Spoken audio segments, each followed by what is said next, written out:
Blog Talk Radio. Here we go.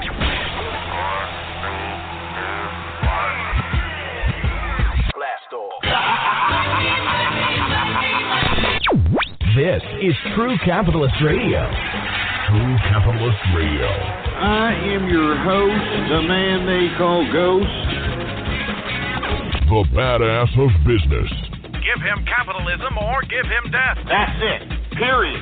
Broadcasting from his Skyline office studios in beautiful downtown Austin, Texas. You sound fruitier than a box of Fruit Loops, for Christ's sake. And now, he'll take it from here. Your host, the prognosticator of prognosticators, the man they call Ghost.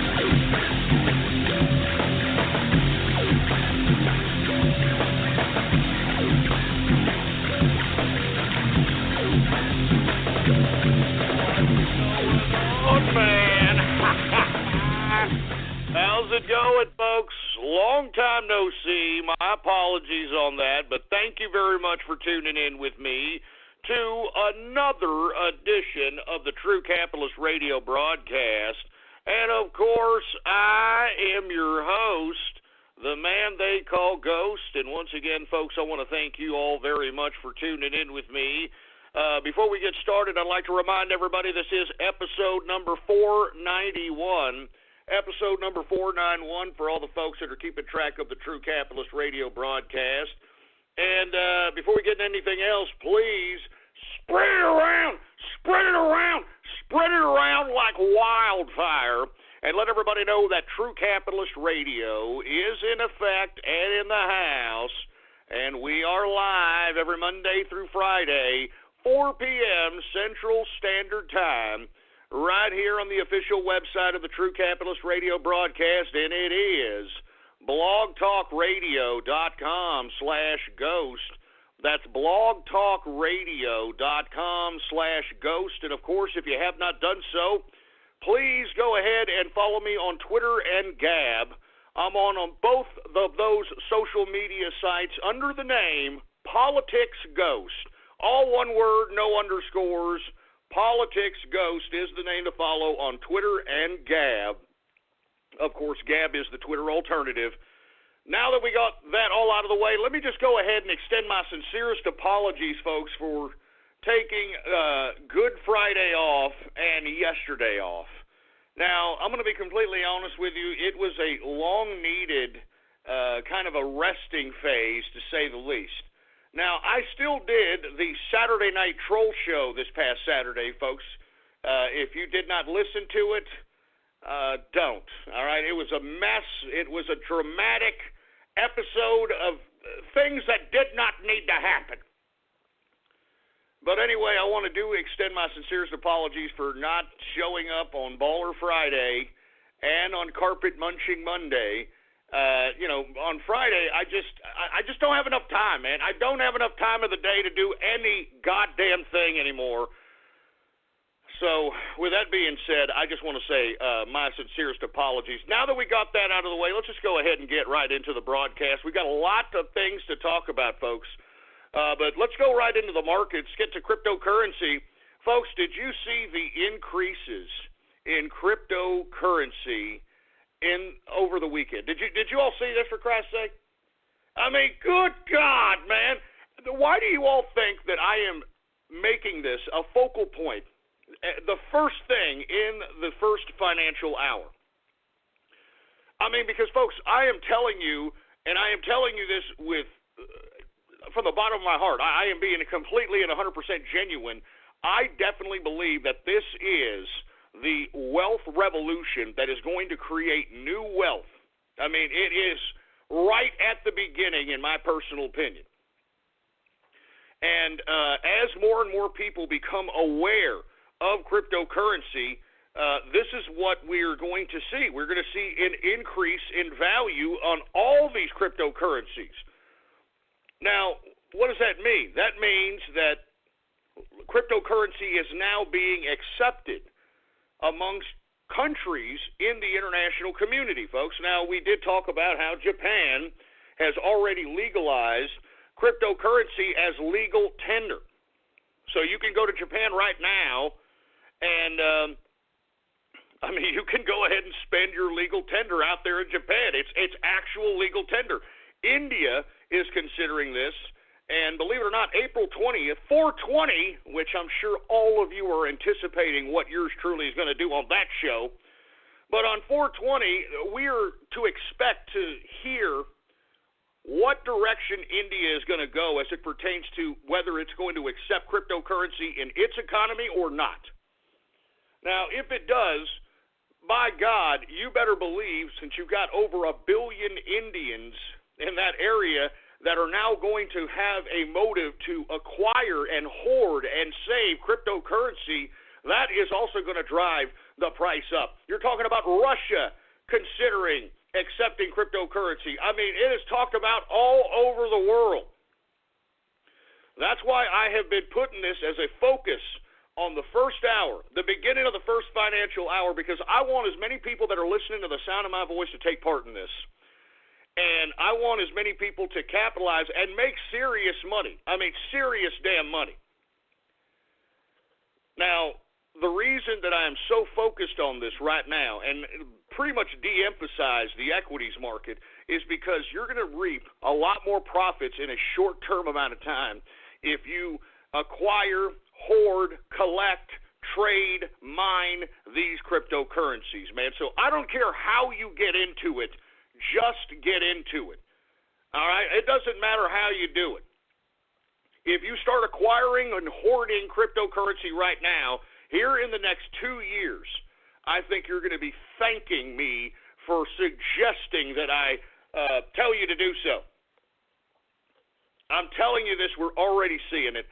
Let's go ahead and get to the cryptocurrency markets, all right, folks? Let's go ahead and get to Bitcoin. Has anybody seen the price of Bitcoin as of late? It is already above 1,200. Let's get to it. Symbol for Bitcoin is BTC. The current market capitalization for Bitcoin is $19.7 billion. The current circulating supply for Bitcoin is 16.2 million in circulation. In the past 24 hours, Bitcoin has gone up 1.52%. In the past 24 hours, the current price for Bitcoin, symbol BTC, current price $1,211.52 per Bitcoin. Let's get to Ethereum. Ethereum has finally broke $50, folks. What have I been telling you? What have I been telling you? And I'm personally mining Bitcoin, I'm personally mining Ethereum myself in the cloud, and I've been reaping the rewards ever since. Now let's get to Ethereum, symbol ETH. The current market capitalization for Ethereum is $4.5 billion. The current circulating supply for Ethereum is 90.8 million. 90.8 million in circulation. In the past 24 hours, Ethereum has gone up 3.80% increase in the past 24 hours.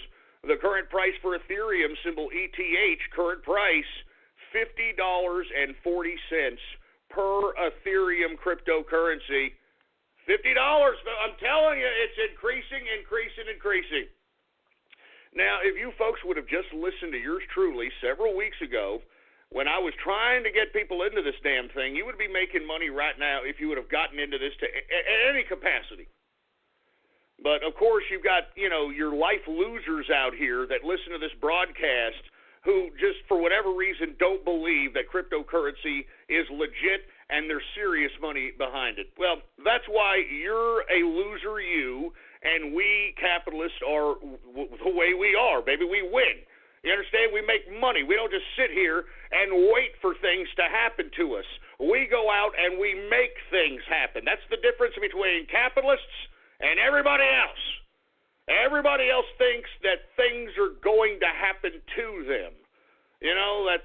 That the opportunist fairy is going to come and wave a wand over their stupid, dumb, thick heads, and they are going to somehow have something happen to them. That's not how the world works.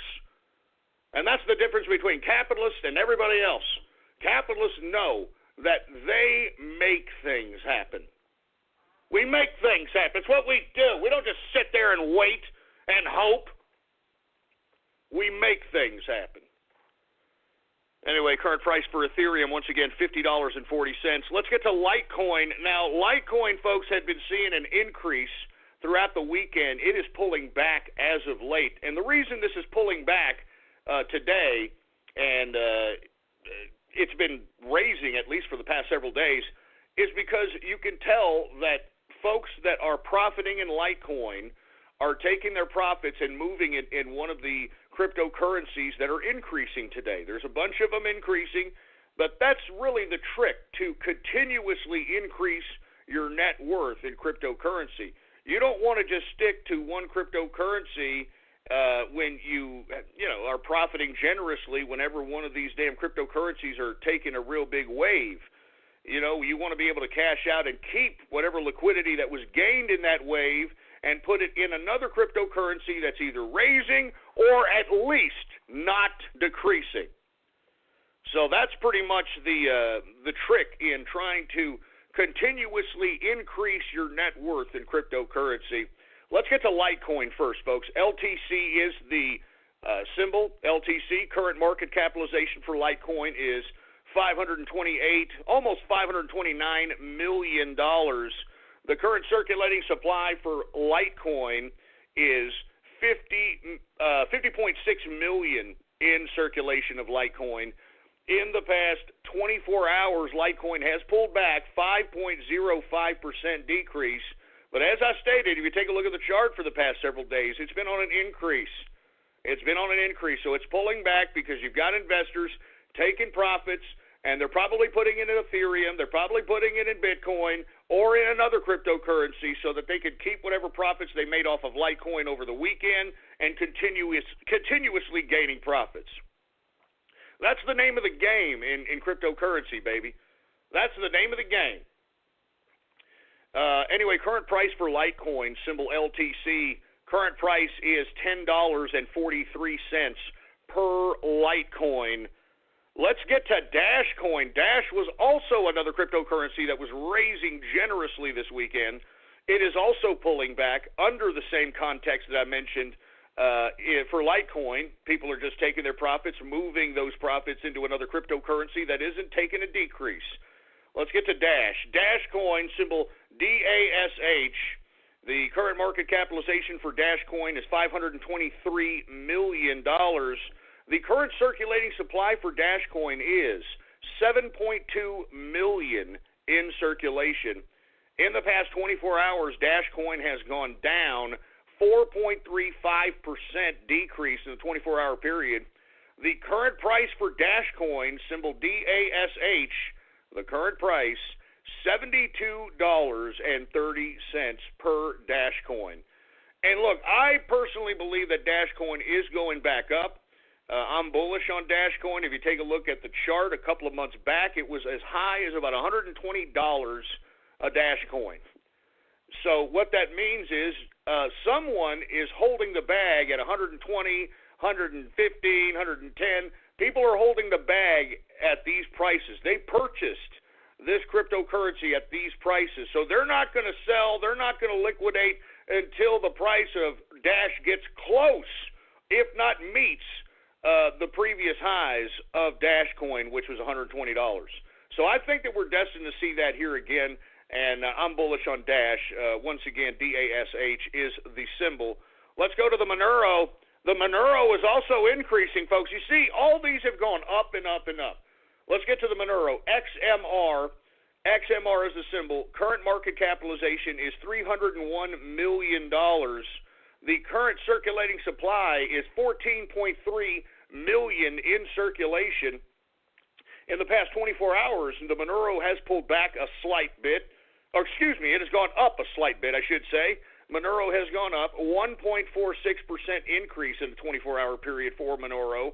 The current price for XMR, symbol XMR, Monero, current price $21.07 per Monero cryptocurrency, baby. Let's continue. We've got Ethereum Classic, symbol ETC. Now, did anyone ride Ethereum Classic, man? I mean, it has gone up. As a matter of fact, we may be on a high wave right now. We may be on a high wave right now. Take a look at it. Symbol ETC. The current market capitalization for Ethereum Classic is $261 million. The current circulating supply is 90.6 million in circulation. In the past 24 hours, folks, Ethereum Classic has gone up 10.24% increase on the day, in the 24-hour period. 10.24% increase. The current price for Ethereum Classic, symbol ETC, current price $2.88 per cryptocurrency Ethereum Classic. Let's get to Zcash, which I'm also personally mining myself, folks. Zcash, symbol ZEC, it has also gone up this weekend, folks, and it's continuously going up. Take a look at that beautiful chart. Zcash is looking great right now. Symbol ZEC, current market capitalization for Zcash is $79.4 million. The current circulating supply for Zcash is 1.1 million in circulation. In the past 24 hours, Zcash has gone up 0.98% increase. The current price for Zcash, symbol ZEC, current price $71.25 per Zcash cryptocurrency. I mean, look, this is legit, baby. You understand? This is legit. I mean, this is real money. That's why I'm trying to nudge those that are listening to the sound of my voice to hop on board this wealth revolution. This is real money. It's increasing. You've got countries that are recognizing cryptocurrency as a legit form of legal tender. Calling the 2017 Mercedes-Benz GLA simply a compact SUV is like describing a cathedral as just 4 walls and a ceiling. The GLA is both a beautiful work of design and one of the most functional SUVs in its class, and it's available at an exceptional price. Why drive any compact SUV when you could be driving the 2017 Mercedes-Benz GLA? Visit MBUSA.com/GLA to learn more. Mercedes-Benz, the best or nothing. There's nothing but upside as it pertains to cryptocurrency at this point in time. Long term, any of these cryptocurrencies are money in the bank. All right, I'm not even joking around, man. Let's get to the next cryptocurrency that we're covering today, BitConnect, folks. Now, there's been major volatility in BitConnect. It went up about 30% on a couple of consecutive sessions, or consecutive days, I should say, and then it went down for consecutive days. Well, it is back up. BitConnect is back up. I mean, take a look at the chart for at least the past 2 weeks on BitConnect. I mean, what volatility. That's why I've been talking about BitConnect. I had been covering this. I was trying to tell people that there's a play to be made there. Hopefully you'll listen. All right, let's get to BitConnect, symbol BCC. The current market capitalization for BitConnect is $59 million. The current circulating supply for BitConnect is 6.1 million in circulation. In the past 24 hours, all right, BitConnect has gone up 10.44% increase on a 24-hour period. 10.44% increase. The current price for BitConnect, symbol BCC, current price $9.77 per BitConnect cryptocurrency. Let's get to Decred, shall we, folks? Decred, symbol DCR. The current market capitalization for Decred is $56.9 million. We've got the current circulating supply of Decred is 4.7 million in circulation. We've got the 24 hours. In the past 24 hours, Decred has gone up 1.96% increase in a 24-hour period. The current price for Decred, symbol DCR, current price $12.10 per Decred cryptocurrency. Now, let's get to another one that we've been starting to cover here, folks. I'm talking about game credits. That's right, folks, game credits, symbol GAME. Has anyone seen the wave on this one that has been going on here at least for the past 10 hours? All right? I mean, right now, crypto game credits, symbol GAME, it is, what is the current market capitalization for game credits is almost $50 million. The current circulating supply for game credits is 62 million in circulation. Over the past 24 hours, game credits has gone up 26.28%. 26.28% increase in a 24-hour period. The current price for game credits, symbol GAME, current price 79 cents. 79 cents. Let's continue going out here, folks, because there's so many cryptocurrencies to be covering, but I'm covering the ones that are making the big increases. Let's get to Zcoin right now. Zcoin, symbol XZC. Current market capitalization for Zcoin is $13.3 million. The current circulating supply for Zcoin is 1.9 million in circulation. The current, in the 24-hour period, Zcoin has gone up 1.73%. Current price for Zcoin, symbol XZC, current price $6.97 per Zcoin. Now, let's continue going. I was talking a little bit about CreditBit. Have you been hearing and reading the news about CreditBit, folks? This is why we've been seeing major volatility in CreditBit, symbol CRBIT. Current market capitalization for CreditBit is $14.4 million in market capitalization. The current circulating supply is 12.5 million in circulation. We've got, in a 24-hour period, CreditBit has gone up 4.78% increase on the day. Current price for BitConnect, CreditBit, symbol CRBIT. Current price $1.15 per CreditBit cryptocurrency, man. I mean, this is legit, man. Now,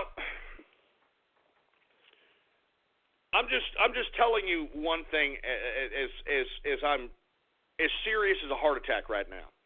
If you're not getting on board in cryptocurrency, man, you've got yourself to blame when in about 10 years you are a complete and utter loser. You've got your own self to blame. I mean, this right now is a wave of wealth. I cannot underscore this anymore, man. I can't underscore it anymore. I mean, look, there are people that are criticizing cryptocurrency because the idea is, well, it's just a bunch of algorithms, Ghost, and it's not real money. It's not like you print out $1. It's not real money.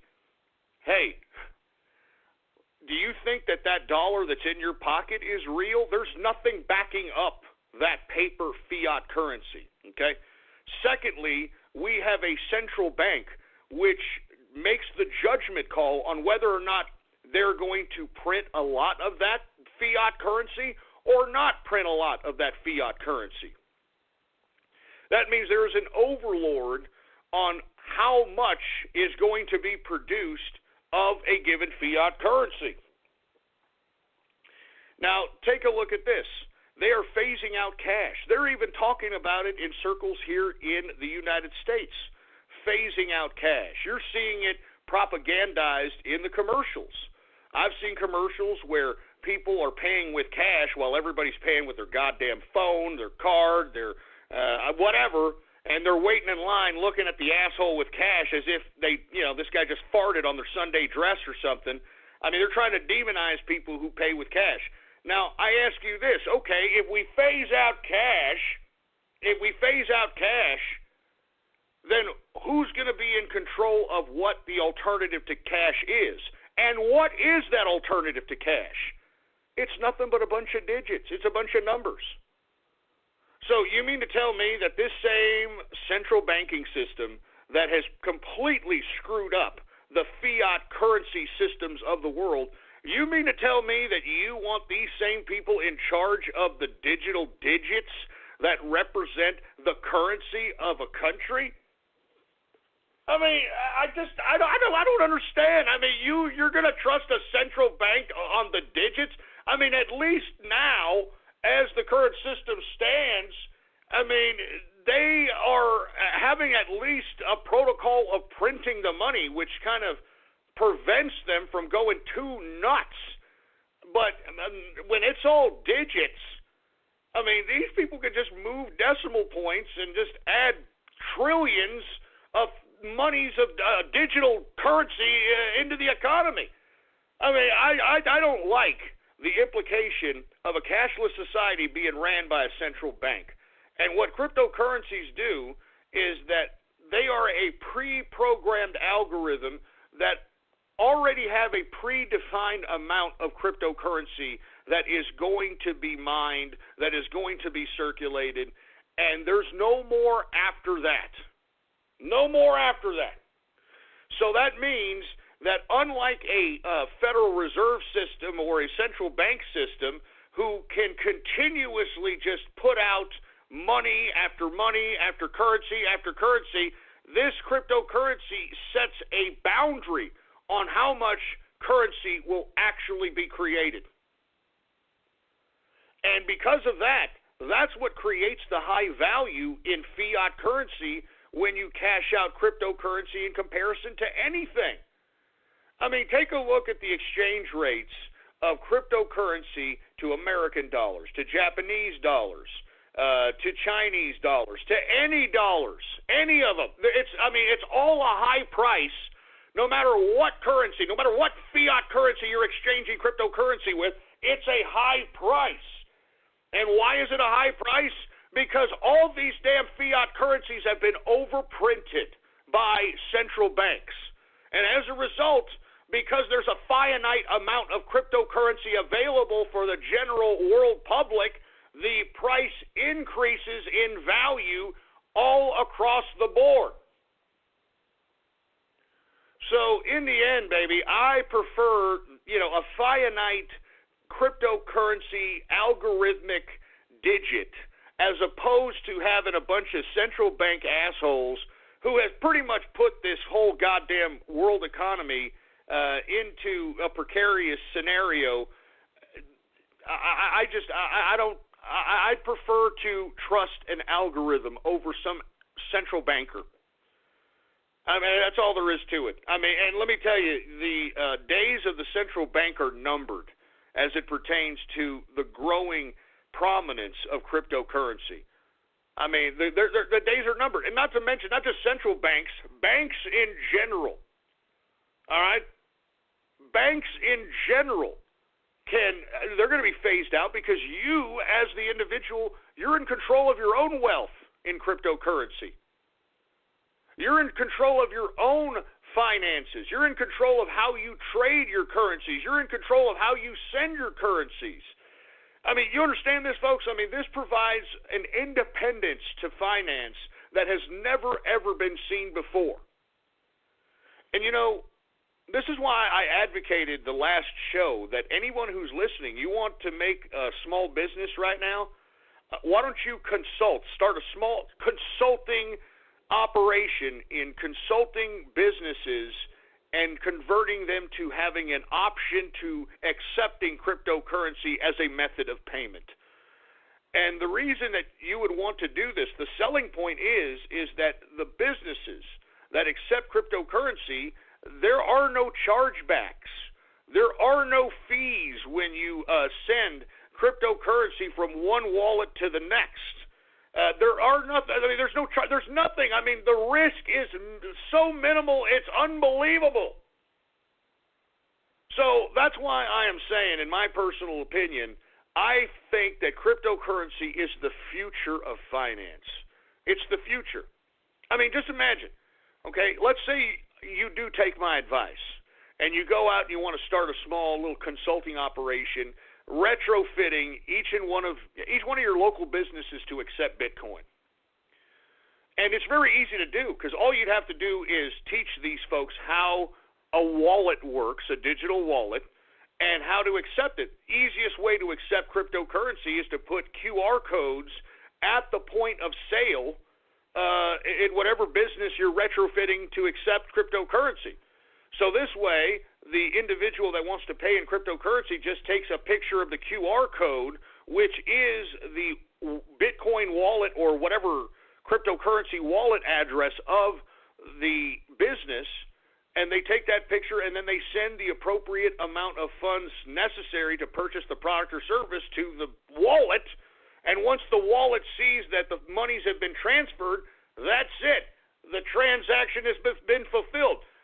That person cannot charge back that sent money.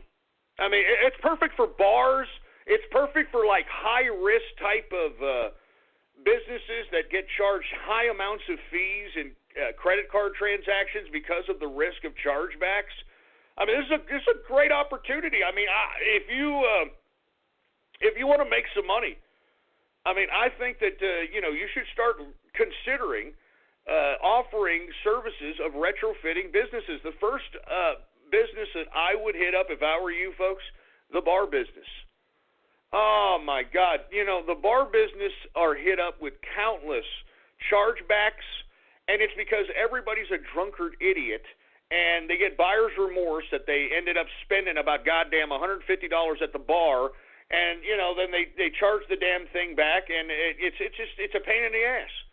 With Bitcoin, once the goddamn transfer is transferred, it's over. It's a mutually agreed transfer, and that's all there is to it. All right, that's all there is to it. I mean, there ain't no chargebacks as it pertains to anyone except in Bitcoin. Once the transaction has been fulfilled, it's been fulfilled. And this way, the person that wants a refund has to go to the vendor itself and request it and negotiate it to some extent. And it's up to the vendor itself on whether or not they want to extend any kind of a goddamn refund. Because let's be honest, people use the chargeback option as a means to not pay for shit. I mean, I'm serious. I mean, they use that as an opportunity to not pay for something that they should be paying for. That's all there is to it. So anyway, I don't mean to get off on this tirade. I do believe, though, that there's money to be made for individuals that actually want to, maybe start a small consulting business, retrofitting small businesses to accept Bitcoin. It's very easy. There's a lot of upside for the business to accept Bitcoin.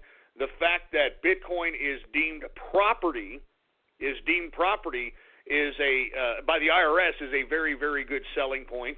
The fact that there is no fees, there is no charging fee, there is no credit card fee. There's no fees to move cryptocurrency from one wallet to the next. There is no fees. So, in the end, I really do appreciate what the cryptocurrency has to offer to, especially the business. Anyway, folks, let me take two more cryptocurrencies to cover, and then we're going to move on. I want to talk about a new one out here that is making a move right now. For you folks that aren't aware, eDinar Coin. eDinar Coin. That's EDR symbol. Current market capitalization for eDinar Coin is $11.4 million. The current circulating supply for eDinar Coin is 70.1 million in circulation. In the past 24 hours, eDinar Coin has gone up 63.11%. 63.11%.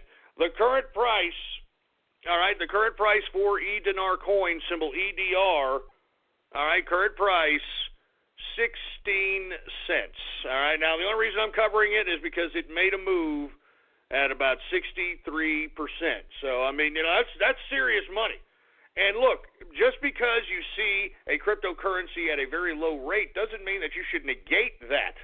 I mean, you could basically take a small amount of cryptocurrency and make a play on one of these small, I like to call them small cap, penny type of cryptocurrencies and make a move. I mean, 63% on your money, I like that.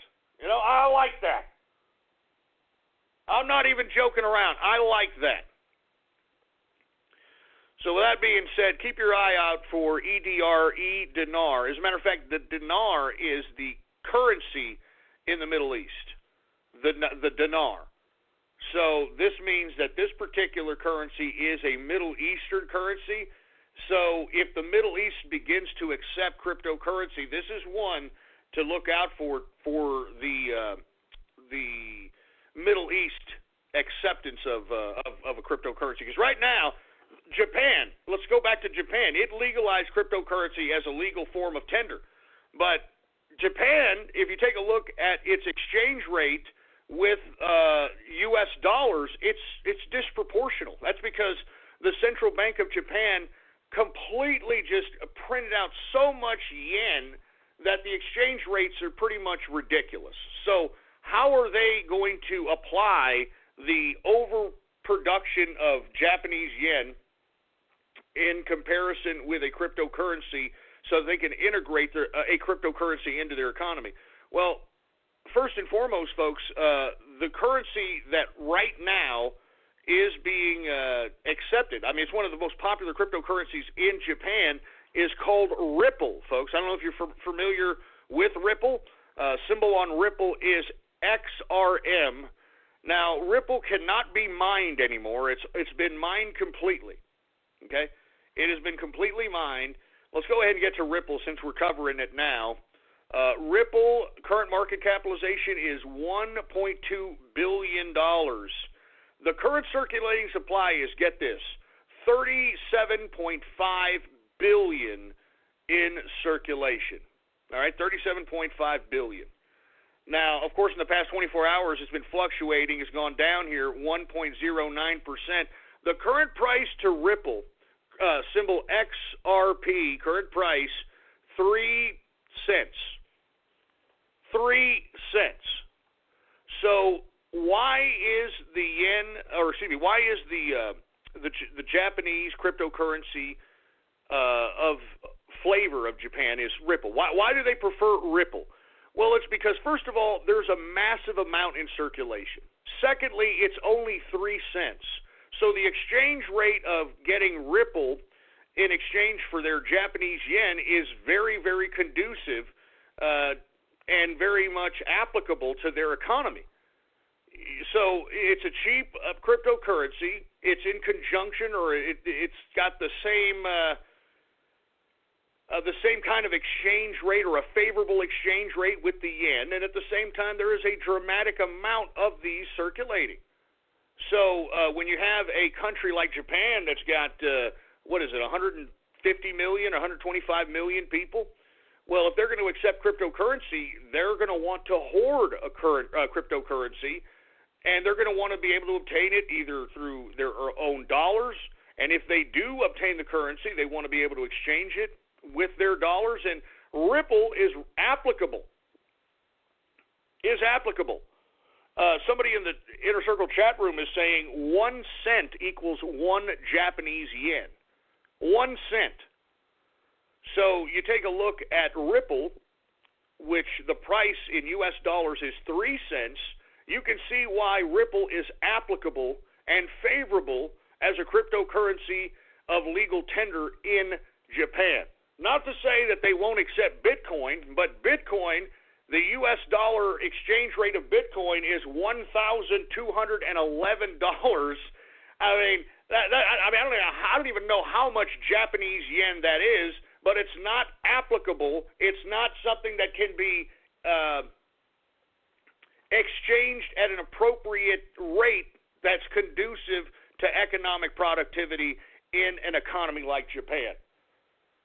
So anyway, I didn't mean to go off on that tirade about Ripple, but do not underestimate some of these, some of these low-priced penny type of cryptocurrencies, man, because a lot of these penny cryptocurrencies may be applicable to economies around the world, and Ripple is a perfect example of that. You know what I mean? I mean, Ripple is a perfect example of why the Japanese economy is accepting this cryptocurrency as an exchange or as legal tender. Not to say that they won't accept Bitcoin, but this is the cryptocurrency of flavor in Japan, and it's because of the cheap exchange rates, man. That's why I'm saying cryptocurrency allows you to be flexible with your wealth. I mean, no matter what you're holding, Bitcoin, Ethereum, Litecoin, Ripple, Monero, Dash. It doesn't matter what you are holding. You can go to any country and exchange that cryptocurrency for the fiat currency of the country that you're in. I mean, that is true financial freedom. That is true flexibility of wealth. True flexibility of wealth. Thank you, the happy merchant. 1 Bitcoin, okay, equals 131,311 yen. Okay, 1 Bitcoin. Thank you very much for that information. So once again, the reason I went off on that tirade about Ripple and how it's accepted, mostly it's like the favorite cryptocurrency in Japan, is because it's applicable to its exchange rate. And not to mention, there's enough circulation for them to apply this cryptocurrency to their economy. You know what I mean? So anyway, let's continue going, folks. All right. As a matter of fact, let's go ahead and end the cryptocurrency talk right now, because I mean we're going out of time here, and I don't want to spend too much time. We got a lot of things to talk about. But once again, I just want to emphasize, man, I mean, get into cryptocurrency in any capacity possible. All right? I don't care if you are hoarding it, if you're buying it off the street, if you're trading it, if you're mining it. Now, for you folks, once again, that don't know what mining is, you can actually mine these cryptocurrencies if you have the applicable hardware to mine these things. Now, for you folks that are unaware, the simplest form possible to explain mining is that you use your hardware, which is typically a GPU, a graphics processing unit. That is the best way to mine cryptocurrency, is having a high-end graphics processor, GPU, mining the cryptocurrency. And the reason is because the GPUs have processing units embedded within the actual card itself, which makes it have its own power, its own fan system, its own processing units to be able to solve the cryptocurrency problems when helping the cryptocurrency solve the transactions and all this other stuff. Now I'm getting ahead of myself. What you do in mining is you use your GPU and you get the appropriate software and you attach that software to your GPU and connect to a mining pool. Now, once you do that, folks, what you are doing is you're allowing your computer to be a part of whatever cryptocurrency you're mining. You're allowing your computer to be a part of the integrated network system, the decentralized network system, to process transactions within the cryptocurrency. See, that's how the cryptocurrencies are transacted, because the people that are mining currencies are helping solve the transaction algorithms for every transaction that's happening all across the world via all these different miners, is what they call them, by utilizing their hardware to do so. Because much like Bank of America, you know how you can get, if you have a Bank of America account, you can get money from an ATM in San Antonio, a Bank of America, or you can get an ATM at a damn Bank of America ATM in Seattle, Washington. I mean, it doesn't matter where you're at. There's a system that Bank of America paid billions upon billions of dollars for, that is highly integrated all over the country to move these digits which represent currency, U.S. currency, or money. So because Bank of America has paid billions and billions of dollars for these systems, that's why they're able to keep track of every bank transaction, ATM transaction, deposit, so on and so forth. Now, in cryptocurrency, they need, or the cryptocurrency itself needs, that kind of backbone system to be able to actually be in existence. So there needs to be enough computers on, or computing devices or hardware devices on the network to be able to process each and every transaction that happens in a cryptocurrency. Hence, that is mining. So what you're doing by utilizing your hardware to process transactions for the cryptocurrency, you're actually helping the creation and the existence of that cryptocurrency. Now, what the algorithm does in return for using your hardware, using your energy, using your bandwidth, all the works, your time, effort, it rewards you cryptocurrency for having that piece of hardware on the network to process these cryptocurrency transactions. And that's basically how mining works. You use your GPU, you connect it to a mining pool and to whatever Bitcoin, Zcash, Dashcoin, whatever cryptocurrency you want to mine, you connect to a mining pool and you just allow your GPU and your hardware to do the work.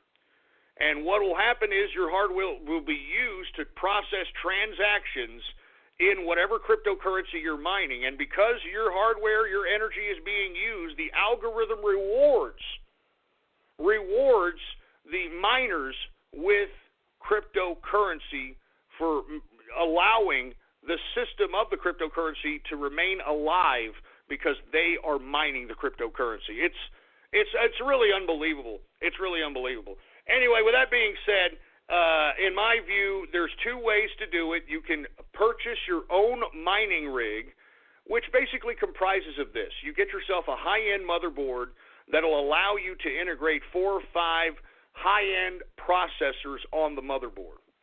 And once you do that, you make sure you have a good fan system. You make sure that there's good airflow because these damn things can overheat and burn out. And you just allow all these damn sons of bitches to mine for you. Now, that operation of building a mining rig from a motherboard and attaching 4 or 5 graphics cards to it and being able to run a mining rig to that capacity, you have to take in consideration the costs of that whole operation as far as the hardware is concerned, and you also have to take in consideration the cost of energy that it will cost you to run that mining rig. Now, there is profitability in there if your rig's big enough or small enough. But if it's mid-range, I think that you're losing money, in my personal opinion, considering all the factors involved in mining. Now, folks, I personally mine physically. I use one GPU to mine Zcash, and I'm basically mining about $1 a day. All right, $1 a day with a GPU. I mean, not even $1. Sometimes it's like 90 cents.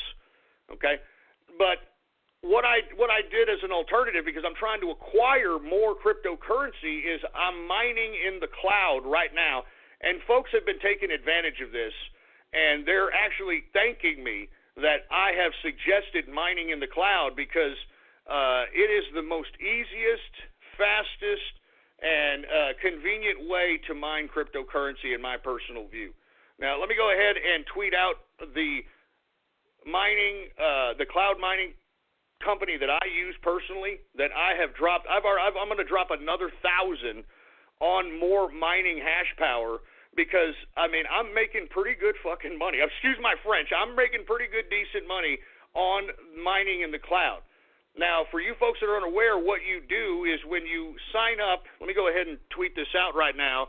When you sign up to genesis-mining.com, what you do is you sign up for a 2-year contract in which the company in which, this Genesis-Mining has huge data centers. You rent a rig within their humongous data center to mine for you. All right? I just tweeted out where you can do it. I just sent the tweet. And what it does is within that 2 years, that particular rig that you've rented out of their data center is going to be mining for you every day for 2 years. And every day you're going to get money put in your digital wallet. And I'm loving it. I'm telling you, I am loving this. I've got some Inner Circle members who are also a part of Genesis Mining. They're loving how they're getting payments in their goddamn digital wallets daily. Good God. And if you happen to go and entertain this, please use the discount code WEA296, WEA296 to get yourself a little bit of a discount there But I'm telling you this right now, it's the easiest, most convenient way to mine, in my personal opinion. And every day you're going to see deposits in your goddamn digital wallet. They usually deposit around 2 p.m. Central Standard Time is what I've found that my daily payments come in. I am mining Ethereum, and I've also put a $500 2-year mining contract on Dash. So right now I am mining Dash and Ethereum on Genesis Mining. I am considering even upping the power on both of those so that I can continue to increase my capacity. Now, unlike my GPU hardware, which I'm using to mine Zcash at maybe a little under $1 a day, I'm getting paid at least $8 plus a day, depending on where I kind of emphasize my hash power on cryptocurrency. I mean, and look, the reason is because I bought 2 different contracts, and I'm kind of and the beautiful part about it is that you can use your hash power on that contract to mine any currency. So, for instance, I have a Dash and an Ethereum contract for 2 years, but Litecoin had been doing pretty well this weekend. So what I did is I used all my hash power to mine Litecoin and got a little bit of Litecoin while it was going up, and then I resorted the hash power back to the Ethereum Dash. I mean, it's just great flexibility, man. I mean, everybody that has purchased a 2-year mining contract is loving it. And the only reason that I'm advising this is because, first of all, I'm a customer of this particular service, and secondly, it's fucking easy. Excuse my French. It's easy. And you're just basically receiving payments every day in your wallet. Every day, 2 years. It doesn't matter if the cryptocurrency goes up in value, man. I'm telling you this right now. So cheers to those that are out there taking advantage of this and that are making money off of it. Cheers, baby, cheers. Anyway, let me go ahead and go on to the other parts of the markets here because, we're running out of time. And once again, folks, I've been off for some period of time, so I did want to explain that we are having a dramatic increase right now this weekend in the cryptocurrency market, man. And, I mean, what's beautiful about it is that when you mine these cryptocurrencies, it's beautiful just to look at the fluctuations of what you have mined and how easily they go up, how fast they go up, or if they're going down, you can exchange for another cryptocurrency to kind of offset any potential downfall in a cryptocurrency. So, I mean, you just have so much flexibility, man. I love it. I mean, it takes the hassle out of mining, and you're making money at the same time. It's 2 years. I mean, just think about it. Right now, Bitcoin, $1,200. Ethereum, $50. I mean, Zcash, $70. Dash Coin, $72. Just imagine here in the next year how much these sons of bitches are going to go up. Just imagine the next 2 years how much these sons of bitches are going to go up, man. All right. So, in my view, I'm profiting generously off of Genesis Mining, man. I love it. And as a matter of fact, I'm going to throw another $1,000 down next month to up the hash power so I can continue to have the maximum amount of hash power necessary to yield as many cryptocurrency as possible. So with that being said, let me go ahead and continue going here, all right? Let's get to the stock market. Now, I know that I haven't been covering the stock market as diligently as I've wanted to.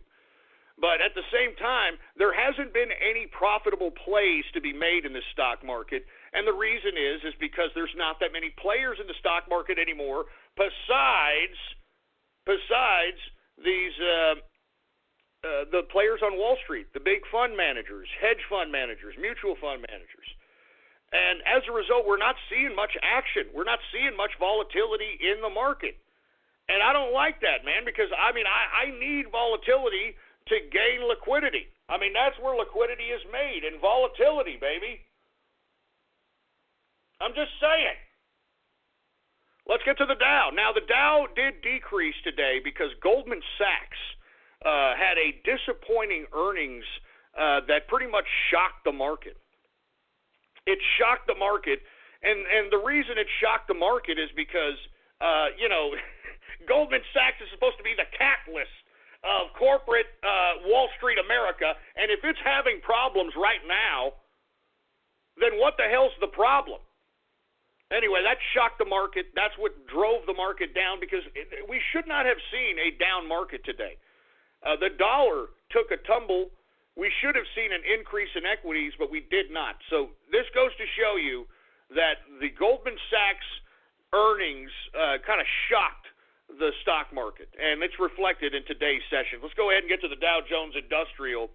Dow Jones Industrial was down today 113.64 points, a percentage decrease of 0.55%,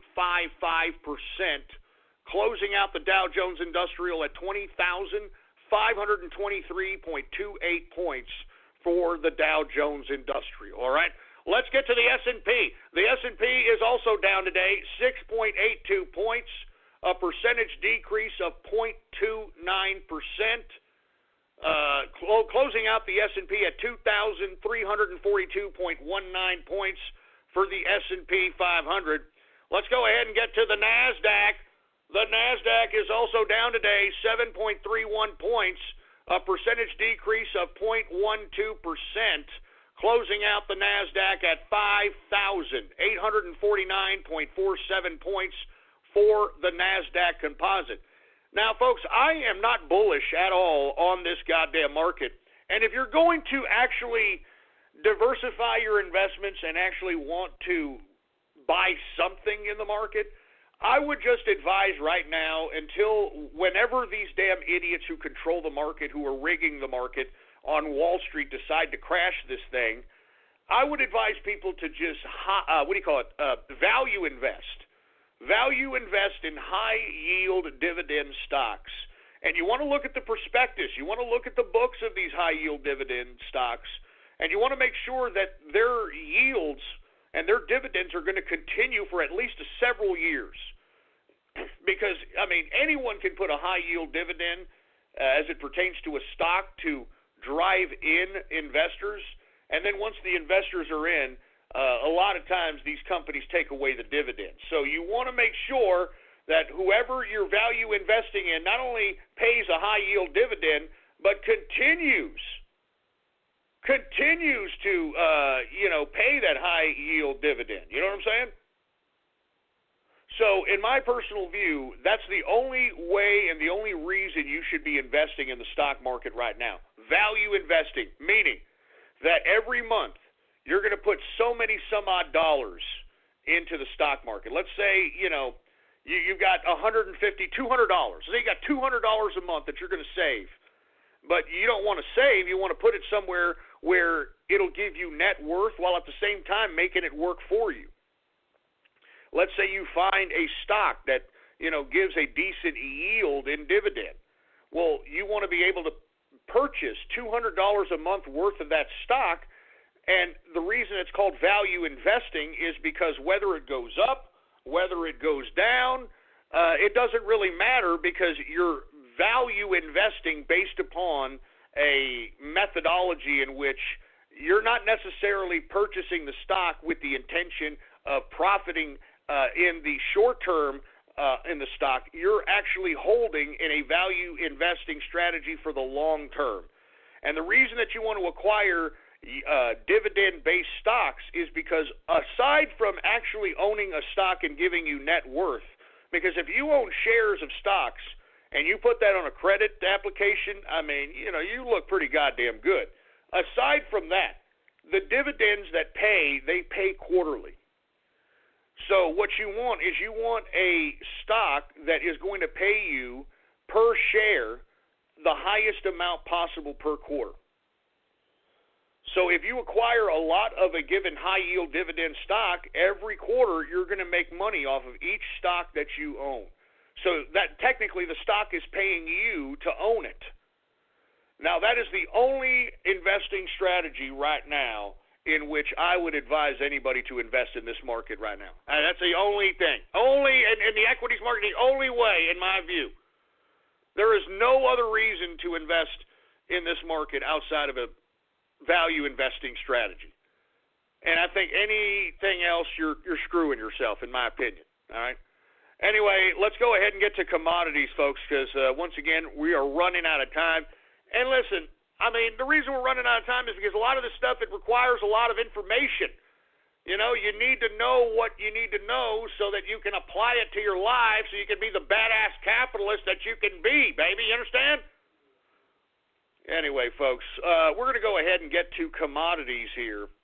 And the reason commodities are looking a little strange is because, once again, we saw a decrease in the dollar, and I don't think it's being reflected in the commodities markets. I mean, what have I always said? You see a decrease in dollar, you should see an increase in equities and commodities.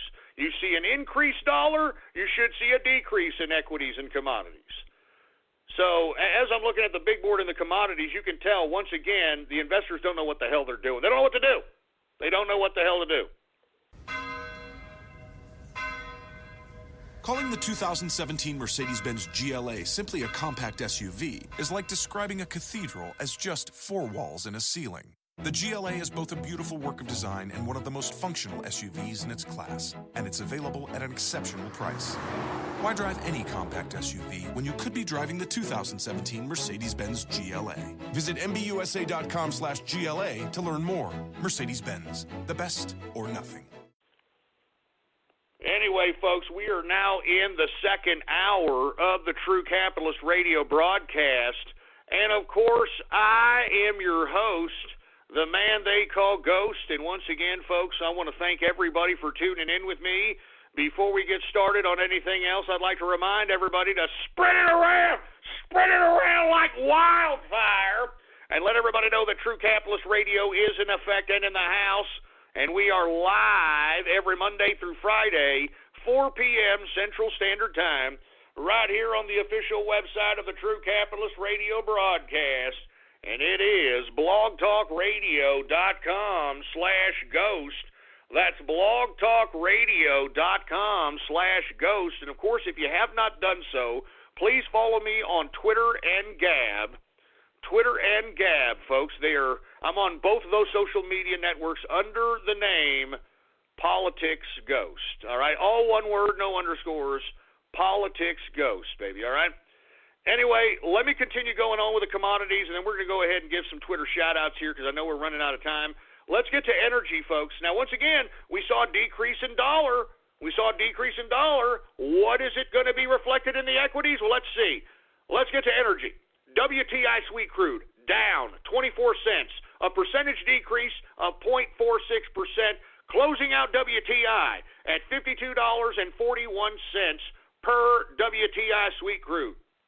We got Brent crude also down 57 cents, a percentage decrease of 1.03%, closing out Brent crude at $54.79 per barrel of Brent crude oil. Gasoline also down today, folks, 1.10%. The Feast or Famine natural gas also down today, 0.57%. Heating oil down 0.67%. So once again, the lowering dollar was not reflected in the energies market. Let's see if it's reflected in the metals. Let's get to the goddamn metals. Let's get to gold. Gold is up today, folks, $2.20. A percentage increase of 0.17%, closing out gold at $1,294.10 per troy ounce of gold, baby. Can you believe that? Almost at $1,300. What have I told you about the metals? I told you I was bullish on metals, and take a look at the prices, man. Take a look at the price. I told you, baby, the prognosticator of prognosticators strikes again. And I'm still bullish on metals, all right? I mean, we got so much uncertainty here, at least for the next several quarters. I am bullish on metals, baby, all day. Let's get to silver. Silver, unfortunately, took it on the teeth today for whatever reason, which reflects the uncertainty within this investment community. I'm telling you, the Wall Street is smoking crack. Silver is down today 24 cents, a percentage decrease of 1.31%. Closing out silver at $18.27 per troy ounce of silver. We've got copper down today, $2.66. Oh, excuse me, copper's down 2.66% on the day. 2.66% decrease. Platinum is also down 0.06%. Unfortunately, folks, we are going to skip over the agriculture for today because I'm looking. We're running out of time here. We're already well into the second hour, and we haven't even taken any Twitter or Gab shout-outs. So, unfortunately, folks, that, my friends, is the markets for your ass. All right, so let's go ahead and get to some Twitter and Gab shout-outs, shall we, folks? All right, now, for you folks that are unaware, if you want a shout-out live right here on the broadcast, all you've got to do is retweet the tweet that states True Capitalist Radio Live. The tweet to retweet once again is True Capitalist Radio Live. If you retweet that tweet, I will give you a Twitter shout-out live right here on the broadcast, right here and now. Engineer, do we got any Twitter shout-outs to be had, man? All right, well, without any further ado, let's just go ahead and get to some goddamn Twitter shout-outs right now. All right, we got the Green Leader. What's up, mate? We've got the Trend-Stilling Capitalist. Man, I don't know what your problem is distilling, but that's too much paint or something. You're huffing too much paint, man. I'm telling you, there's something wrong with you, bro. We got Finchy Bird. What's going on? We got Sergeant Yoda in the house. Christopher Smith. Hey, we got Ohio Bitcoin. What's going on to Ohio Bitcoin? Who else do we have here? We've got Get Down with Ghost. Shut up with that crap. I know what that means. We've got TC Capitalist in the house. What's going on? We've got Girl Fart Coin. Oh, Jesus, sick, twisted bastards, man. We've got Supa in the place. We've got Brother Nero. We've got, I'm not going to say that name, you son of a bitch. Artron Havoc in the house. We've got Prepper Capital. We've got, I'm not going to, you guys with these sick-ass names, I'm not going to do it, man. I'm not going to do it. The Little Murghost. The Little Murghost. Just shut up, man. Who else do we have here? Once again, retweet the tweet that states True Capitalist Radio Live, and I'll give you a shout-out live right here on the broadcast right here now. We've got ND Juicy. What's up? We got Kingfish in the house. Strictly Diesel in the place. What's going on? We've got MAGA 1 Antifa 0. You're goddamn right, man. Exara Hawks in the place. Who else do we have here? We got Xbox's Real Work. We got Norwegian Capitalist in the place. We've got, I'm not going to say these disgusting names for Christ's sake. And what is this? Ghost taxes equals my EBT? Oh, you son of a bitch. Yeah, you son of a bitch. Let me tell you something, all right? You mooching ass goddamn welfare recipients, your days are numbered, boy. Your days are numbered. You wait and see when the damn whole goddamn government system is cut in half, all right? Your asses are going to be forced to go back to work. Your asses are going to be forced to go back to work, and you're going to like it. You're going to like it, boy. Give me the damn mic. Give me the mic. Yeah, keep rubbing it in capitalist faces, boy. We're in control of state power now, boy. We're in control of state power, boy.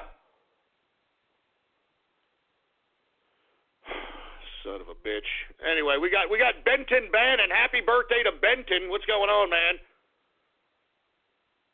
We've got Harambe Comes to Cleveland. Oh, you son of a bitch. Oh, God! Good God! Oh, God! Give me the damn mic. Give me the mic.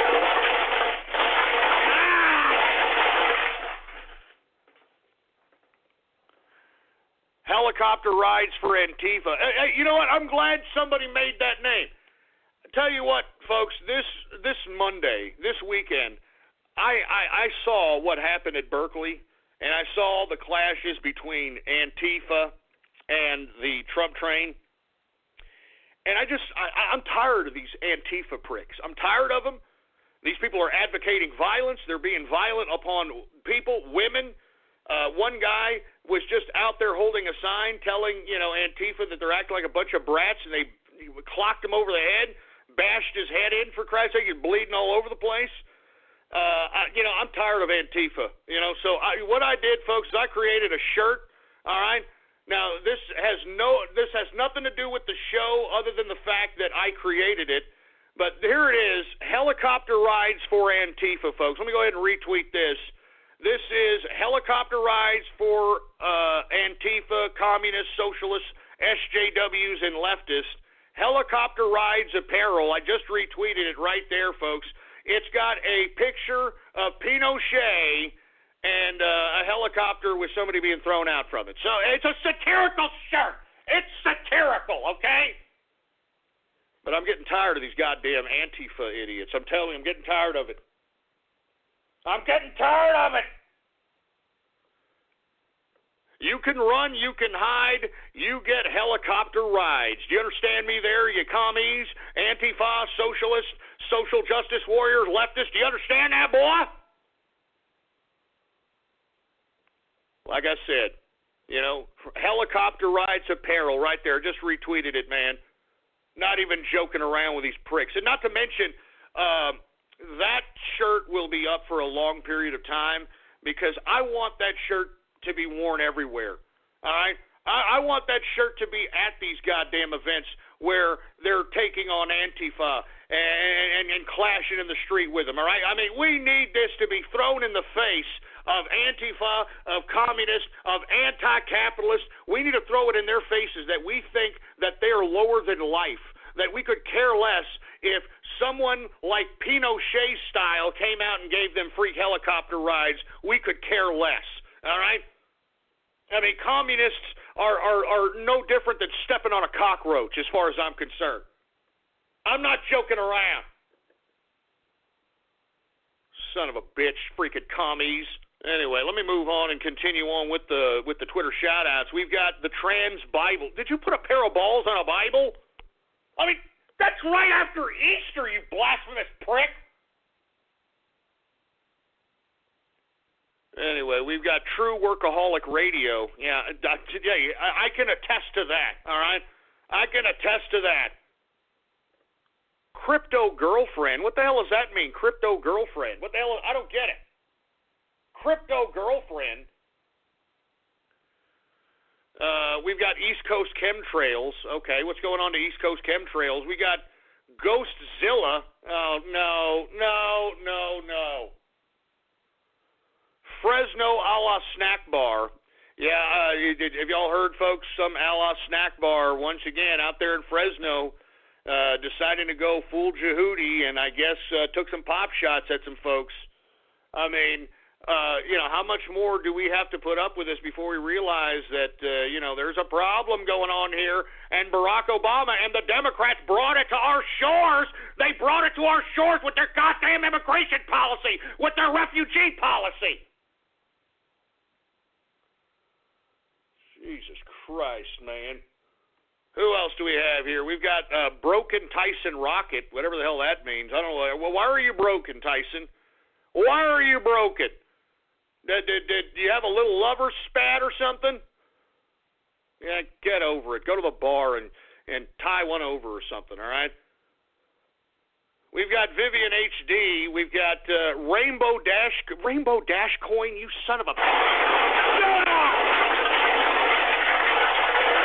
You goddamn brony, shut up for Christ's sake, man.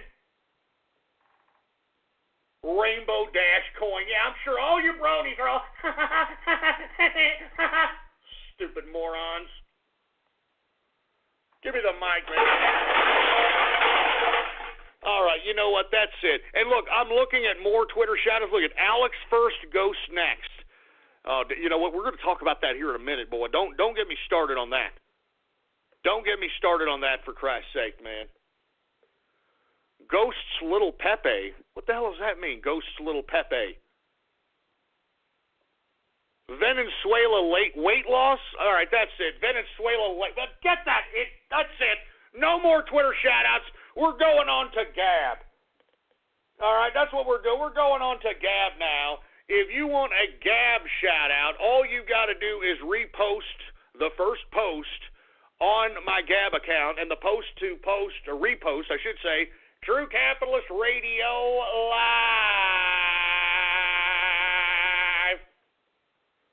That's the one you have to repost. Anyway, who do we got here? We got Penny Raiden Fursuit. Look, man, leave Raiden Snake alone, man. Man, if you have not heard what these trolls did to Raiden Snake in the goddamn Saturday Night Troll Show, man, I'll be lucky if Raiden comes back. You know that? I'll be lucky if Raiden Snake comes back.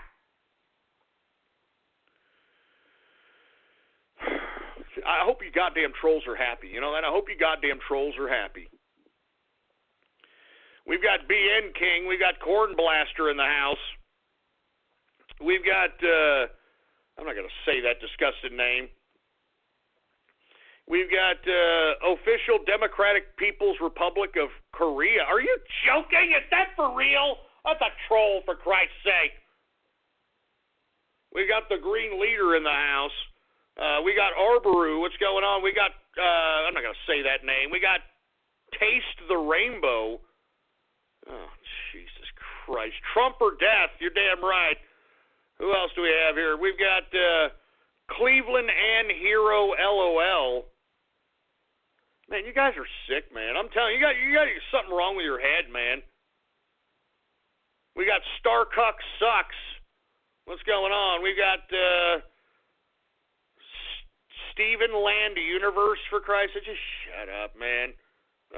We've got El Foxo Loco Furfag Squad. Okay.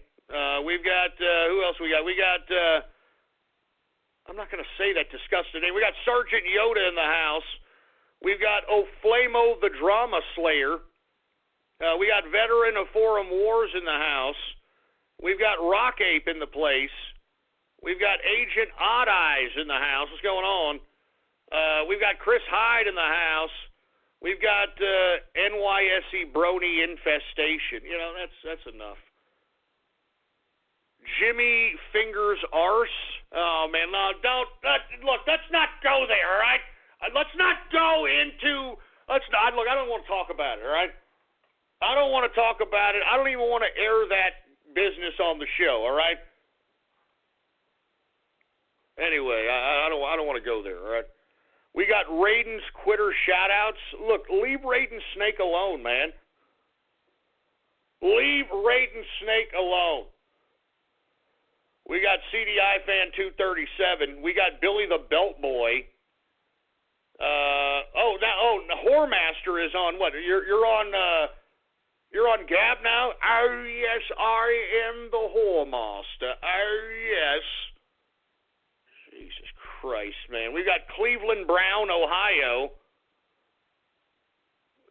We've got you guys with these sick ass names, man. I'm not saying sick ass names, man. United Airlines refunds are BS.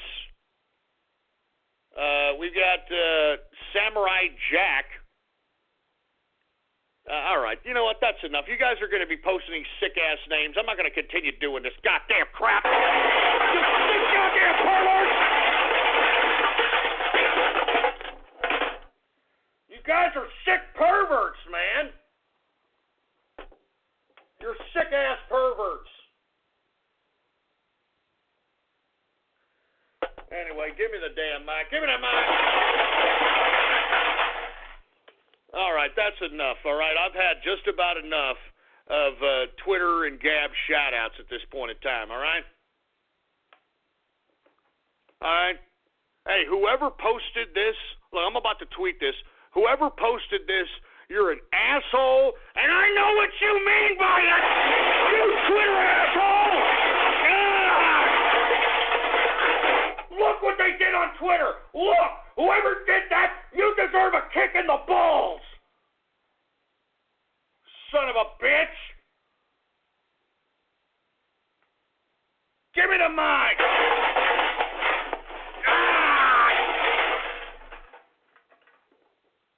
You know, do you want me to end this broadcast now, huh?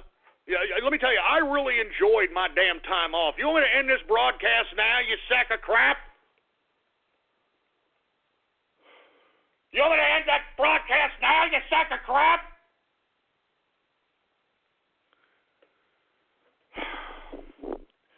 You know, whoever did that, man, I hope you get cancer of the cock, you freaking fruit.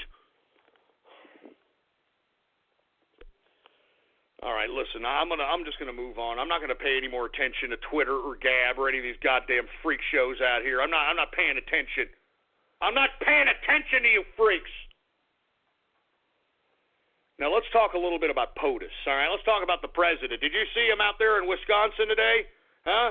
Emphasizing buy American, hire American. He signed an executive order, baby. You understand that? So for all you people that hopped off the goddamn Trump train because you're a bunch of goddamn disloyal, two-faced chumps, huh? Why don't you go chew on that for a little bit, boy, huh? I told you that the president was always for making America great again, you feeble-minded morons. But foreign policy and international relations obviously is beyond your pay grade. It's beyond your goddamn pay grade. So with that being said, you know, I want to say, and listen, I know that people took offense to last Thursday's broadcast when I read the Riot Act to every disloyal asshole who hopped off the Trump train. Hey, listen, I don't apologize for that one bit. I mean, as a matter of fact, I think that you assholes deserve helicopter rides as far as I'm concerned, boy. I mean, I hate disloyal pieces of trash, you know, because they're worse than your actual enemy. Because at least your actual enemy is facing you and saying that they don't like you, that they hate you. No, but these disloyal little twats that were a part of the Trump train in 2016 and helping Trump be elected, no, all of a sudden, now these people are hopping off and sounding like autistic, screeching, leftist social justice warriors. And that's why, in my personal opinion, I think that each and every one of these people, these two-faced, stand-for-nothing, wishy-washy, space cadet, disloyal pieces of trash, I personally believe that they deserve helicopter rides. All right, that's all there is to it. All right, that's all there is to it. And the reason I say that is because it's not like the president abandoned making America great again. The unfortunate part about it is that you feeble-minded morons don't understand that this is a compartmentalized system. And just because the president is one man who's elected as the supposed executive of that system doesn't mean that the system is all going to cooperate with the president, because as I've stated time and time again, once a bureaucratic system is created, no matter how many people are in that bureaucratic system, it comes alive. It becomes a life of its own. I mean, it becomes a Frankenstein, man. You know, it's alive. It's alive. And that's why, folks, there's nothing more dangerous than a bureaucratic system. Because once a bureaucratic system is created, you've got so many people that are a part of that system that have a vested interest in the continuity of that system and making sure that system never ends and the status quo is continued. So that's why I'm saying, folks, Donald Trump is trying to implement his agenda through all these obstacles, through all these adversaries, through all these snakes in the grass. And on top of making America great agenda on the top of his objectives, he also has to deal with the absolute mess that Barack Obama left for him in this presidency via foreign policy. And listen, a lot of these foreign policy decisions that are being made, I mean, these are difficult decisions, but what did you people expect? You know, especially you quote white nationalists. Now, I've been talking garbage about white nationalists as of late? Because in my personal view, white nationalists right now, the current white nationalist alt-right group, all right, with all due respect, are a bunch of hypocrites. They're no different than Black Lives Matter at this point in time, all right? And let me explain why. You've got these white nationalists, and they're the ones mostly hopping off of the Trump train because, I don't know, I guess they thought that Trump was going to, I don't know, make America white again. I don't know what the hell they thought. I don't know what they thought. But okay, they're willing to accept that maybe Trump won't be, supporting an Aryan-based America. They also thought, these white nationalists, they also thought that somehow Trump was going to take on globalism. And listen, it's not as if he hasn't. He's actually taken control of the globalist order. The thing is the perception in white nationalists in America's mind was that Trump was going to somehow go to war with the globalist system, and I challenge those white nationalists with what? With whom? Whom was going to back up Donald Trump against the globalists? You? You people are freaking hopping ship. One goddamn serious strike, you people have hopped ship off the goddamn Trump train like a bunch of petulant, left-wing, long-haired, bed-waiting hippies. And in my personal view, I personally believe that these white nationalists that are pissed off I don't know why. I don't get it. Technically, the Syrian strikes were removing kebab. And, it was these white nationalists that created this whole notion of removing kebab. And now you've got a president removing kebab, and you got a bunch of white nationalists saying, no, I want peace, and this is globalism. And I'm going to put you goddamn white nationalists on blast right now, okay? You white nationalists talk a whole bunch of crap about, white nationalism. What white are you talking about, white nationalists? What white are you talking about? Huh? Are you talking about, the Germanic Aryan race? Is that what you're talking about? Well, let's talk a little bit about the Germanic Aryan race that is supposed to be the Third Reich that was directed under one Adolf Hitler.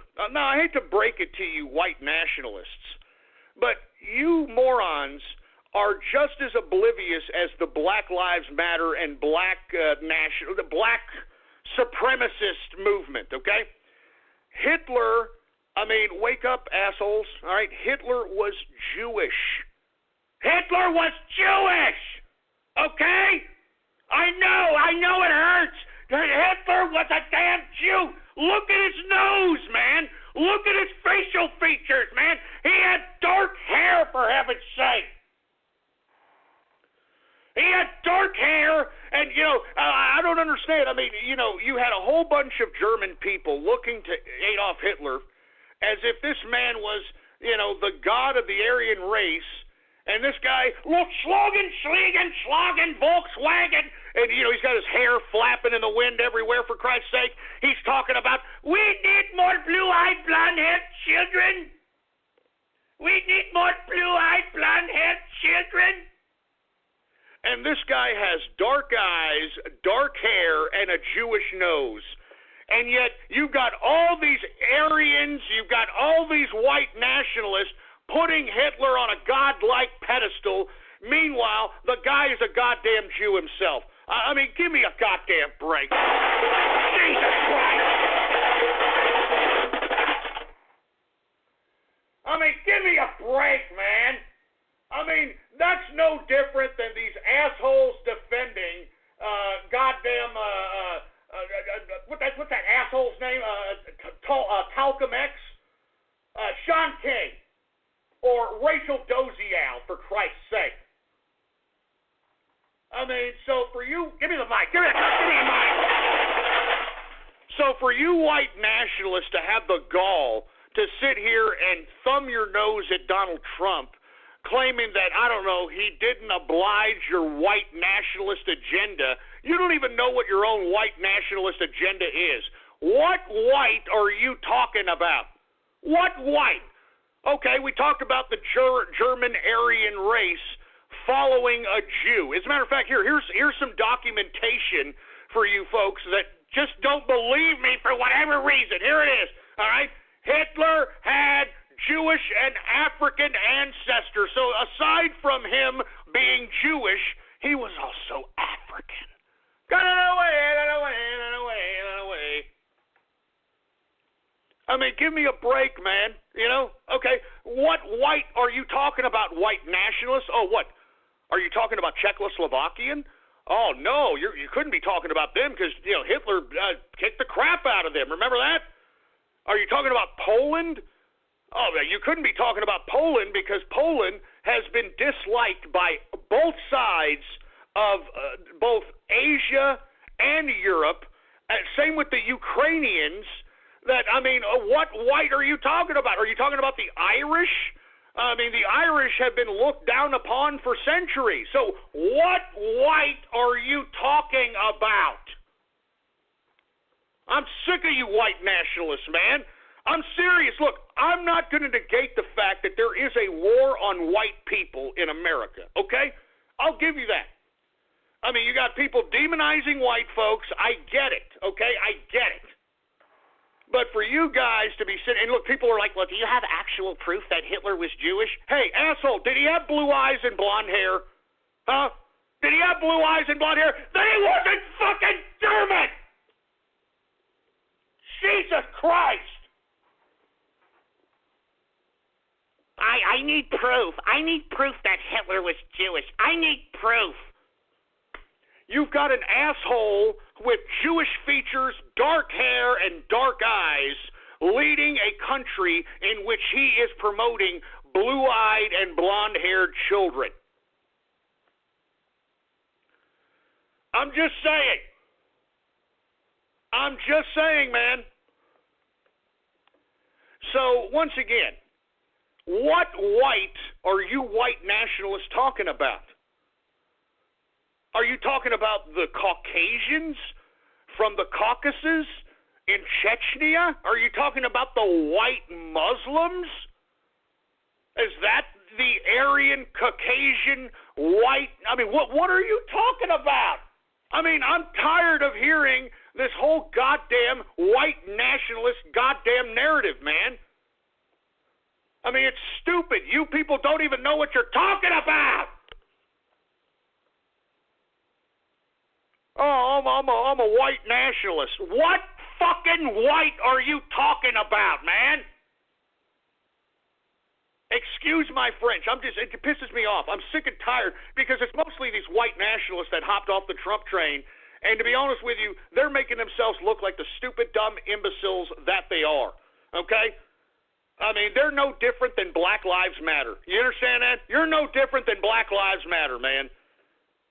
Seriously. I mean, if you could talk out both sides of your mouth and one Syrian strike in which, you got the goddamn president removing kebab, all right, one Syrian strike, all of a sudden you idiots are not only hopping off the Trump train, but you are demonizing a president that you helped elect. I mean, what a bunch of garbage, man. I'm telling you, you white nationalists, go piss off, all right? Go hang out with the goddamn Black Lives Matter folk because you're no better than they are. I'm sick of you white nationalists, man. You white nationalists have tainted the Trump train long enough. I'm glad that y'all are gone, all right? I'm glad you're gone. And stay gone. I mean, seriously, until one of you white nationalists come up to me and explain to me what white you're talking about as far as white nationalism is concerned, then maybe we can have a debate about it. But you people don't even know what white you're talking about. A lot of the folks that are out here that are saying, oh, yeah, Hitler and, oh, white nationalism and, oh, yeah, this, you people aren't even Aryan. You're a white variant that is hated in Europe. I mean, I've heard Irish folks hollering this white nationalism, Nazi type of crap. I mean, Hitler hated the Irish. I mean, good God. I mean, I hear people that are Czech, that are Ukrainian, that are, I mean, just, oh God, man, I'm sorry, man. I had to say this. I just had to say it. I had to say it. I'm sorry. Now, look, I'm not negating the fact that we've got liberals in this country that are, demonizing folks with lighter skin, and, that's wrong, okay? That's wrong. I can agree to that. But to sit here and try to advocate white nationalism is a fucking joke. It's a joke because what white are you talking about? Good God. Anyway, look, I'm going to move on from this subject, but seriously, it's pissed me off long enough, all right? It's pissed me off long enough. I mean, you got all these people hopping off the Trump train because one Syrian strike, and look, it's one thing to disagree and criticize the foreign policy. It's another thing to just hop off the Trump train and then demonize the man because he didn't do something your uneducated, feeble-minded ass thought. You know what? I'm tired. I'm gonna move on, man. All right. I'm gonna move on. Jesus Christ. White nationalism, man. You know what? What was in your mind, white nationalist? What was supposed to happen? Trump was supposed to take power and what? Make America white again? Okay, makes America white again. Then what? He was going to take on the globalists with what? With you? You assholes you are showing your true yellow belly, talk out both sides of your mouth, disloyal colors, man. And, that's the difference between white nationalists of today and white nationalists back in World War II. At least back in World War II, those white nationalists were dedicated and loyal. That's why Germany was able to accomplish so much, for Christ's sake. I mean, you know what? I'm tired of dealing with this subject. You know what? All you people that hopped off the Trump train, piss off. We don't want you. Go hang out with a goddamn leftist because you're no different than them. Go hang out with Black Lives Matter because you're no different than them. You're a bunch of uneducated, feeble-minded twats. We don't want you anymore. Get out. Get out.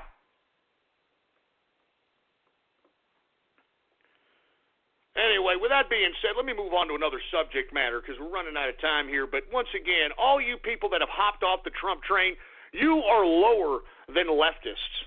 Because at least leftists, we can see them coming. You know what I'm saying? At least leftists, we can see their hatred. We can see what it is that they don't like about us. With you freaking dumbasses, with you assholes that have hopped off the Trump train, you people have proven what kind of people you truly are. You stand for nothing. You are a flip-flopping piece of garbage, and that's why, in my personal opinion, you also deserve helicopter rides. I'm not joking around. You deserve helicopter rides. Anyway, let me talk about something else. And speaking of assholes, let's talk a little bit about Alex Jones a little bit. That's right, baby. All right. Let's talk a little bit about Alex Jones for a little bit, folks. Did you all hear that Alex Jones testified under oath that he is a, quote, performance artist? Yeah. I mean,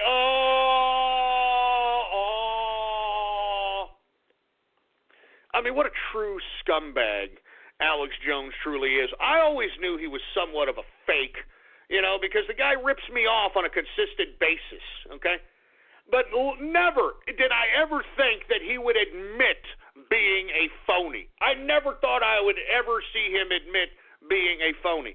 Now, there are people that are trying to tweet at me claiming that, well, Ghost, you don't understand. He was trying to take custody of his children. You don't have small children no more, so you don't understand what it's like. So he just trying to shut up. Let me tell you something. I don't care if he was trying to save the custody of his children. I don't care what he was trying to do.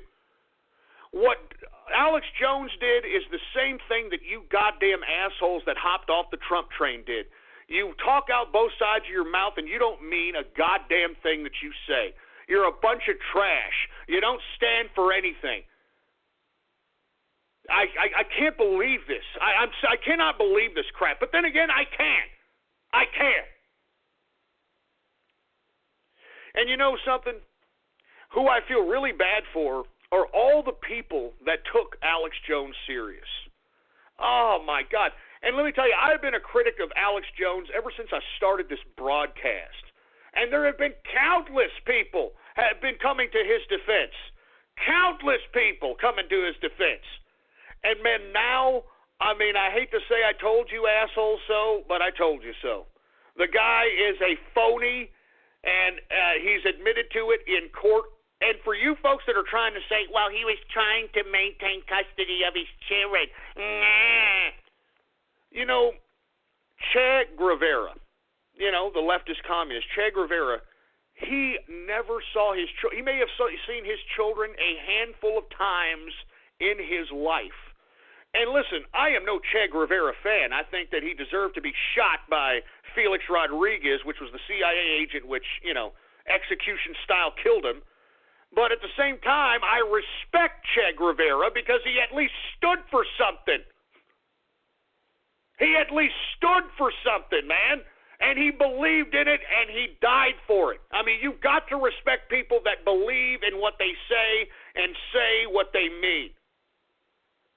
I mean, wasn't Alex Jones all, hey, this is Alex Jones here, and, you know, 1776 will commence again if you take away our guns, and 1776, and my filters, all this crap, man. I mean, give me a break. Calling the 2017 Mercedes-Benz GLA simply a compact SUV is like describing a cathedral as just 4 walls and a ceiling. The GLA is both a beautiful work of design and one of the most functional SUVs in its class, and it's available at an exceptional price. Why drive any compact SUV when you could be driving the 2017 Mercedes-Benz GLA? Visit mbusa.com/GLA to learn more. Mercedes-Benz, the best or nothing. I mean, all these people that listen to Alex Jones, you remember before he started selling my filters, before he started doing that, this asshole was holding those money bombs. Do you remember that? Hey, this is Alex Jones here. We need you to fund the information war. We are holding a money bomb. Y'all remember that crap? Oh. And all these people that believed in this guy just gave them their money. Just gave it to them. And then for this asshole to come out here and say, well, you don't understand. I'm a performance artist, all right? And that's what it is. I'm a performance artist, but don't worry about it. 1776 will commence again. I can't believe this guy, man. Let me tell you something. Alex Jones, you're a scumbag piece of trash. I'm calling you out, you fat piece of garbage. How dare you? How dare you lead along millions of people into believing that you're an actual serious person that means what you say what you mean? And if you're going to sit over here and claim that you did it because you wanted custody of your children, then that means you lied under oath, okay? And it's illegal to lie under oath, for Christ's sake, man. It's illegal. So that means that what you said in that court of law was the absolute truth, that you're a goddamn phony. You're a phony, man. And I think that this demeans and diminishes the credibility and the brand that Alex Jones has spent so much time, energy, and effort building. And I think this is a black mark for alternative media. I think that this is a nail in the coffin for the credibility of alternative media. And I think it's unfortunate. It's unfortunate, man. I mean, because you've got many people who thought this guy was dead serious. And, you know, for this guy to say he was an act, I mean, what, man, I mean, look, I never thought he was serious. I mean, I always thought he was an act. It's another thing to have him admit it. And then, that's pretty damning. That's pretty shocking. Now, the reason that he had to admit this, folks, is because he is being taken to court by his ex-wife in a custody battle over their 3 children. Now, why is his wife doing this? Well, Alex Jones is not a stupid man when it comes to money. He understands how to move money. He understands the corporate system. He understands all this stuff. He's not a dumb man. That's been my biggest criticism of him throughout his career, is the fact that he talks a lot about anti-government, anti-Federal Reserve, anti-this, anti-that. And meanwhile, this guy is utilizing the laws, he's utilizing the fiat currency, he's utilizing every mechanism that he is against to benefit himself.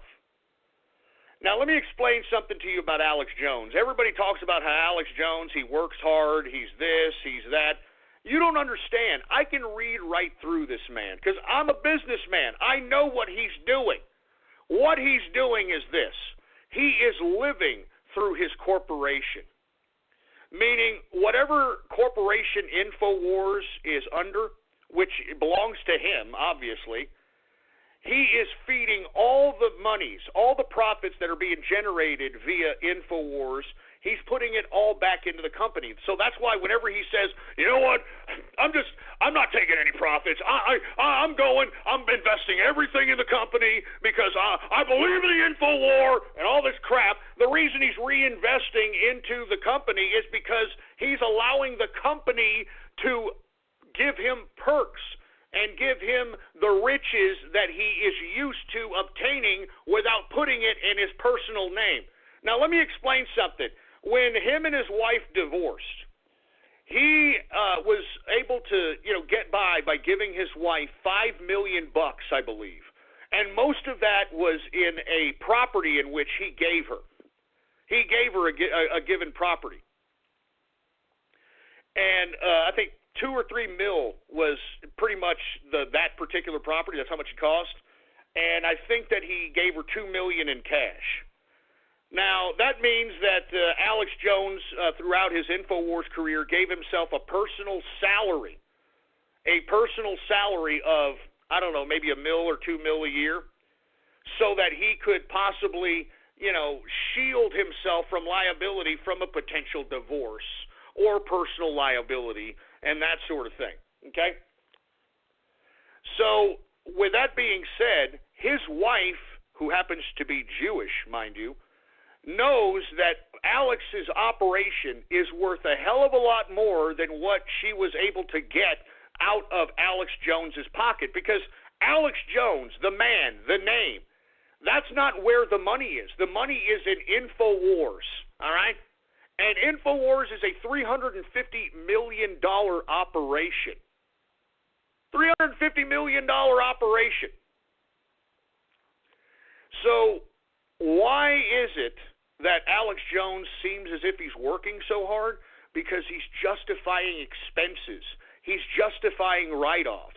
That's why you see him broadcasting from his backyard or from a given property or from his home office or from a hotel room, or he broadcasts from a plane, so he can justify writing off those expenditures when it comes to tax time. You understand? So what Alex Jones is doing, he is utilizing the corporation to basically live like a rich man, while at the same time preventing his personal income from being subject to any kind of liability. It's the classic way of being able to kind of navigate your money, man. I mean, listen, I know what he's doing. I mean, I think he's a smart capitalist. I know exactly what he's doing. He's making all of you believe that he's some valiant fucking, excuse my French, he's some valiant freedom fighter, when in actuality all he's doing is creating content at different areas of his goddamn, like his house, his office. Whenever he takes a trip on a plane, in his hotel room. I mean, you have to understand, he can legally justify these as expenditures to write off.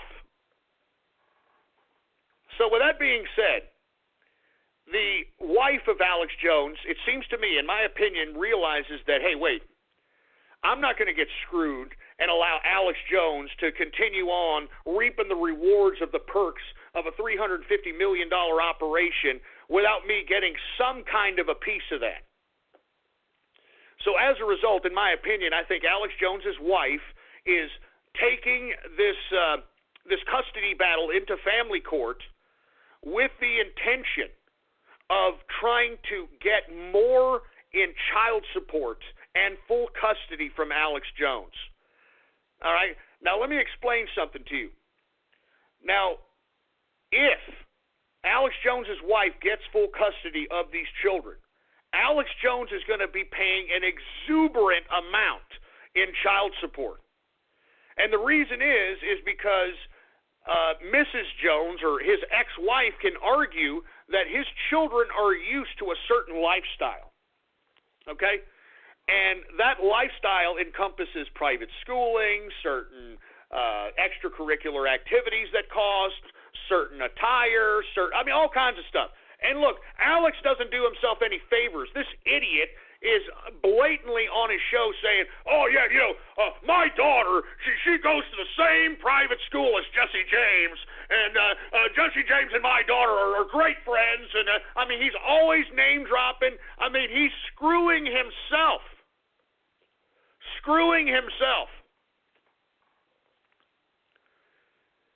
And, what I don't understand is that, if it were me, and I was being taken to court, and I was being questioned on whether or not I was genuine in my approach to my career, I would never admit that I am a phony, no matter how much I would lose in the process. If you don't believe in something, and you're not down to die for what you believe in, then you're a fucking fake, Alex. You're a fake. All right? And don't give me this crap that, you don't understand, Ghost. I'm going to lose a lot of money every month. I'm going to lose custody of my children, and 1776 will commence again. Listen, I don't care what it is.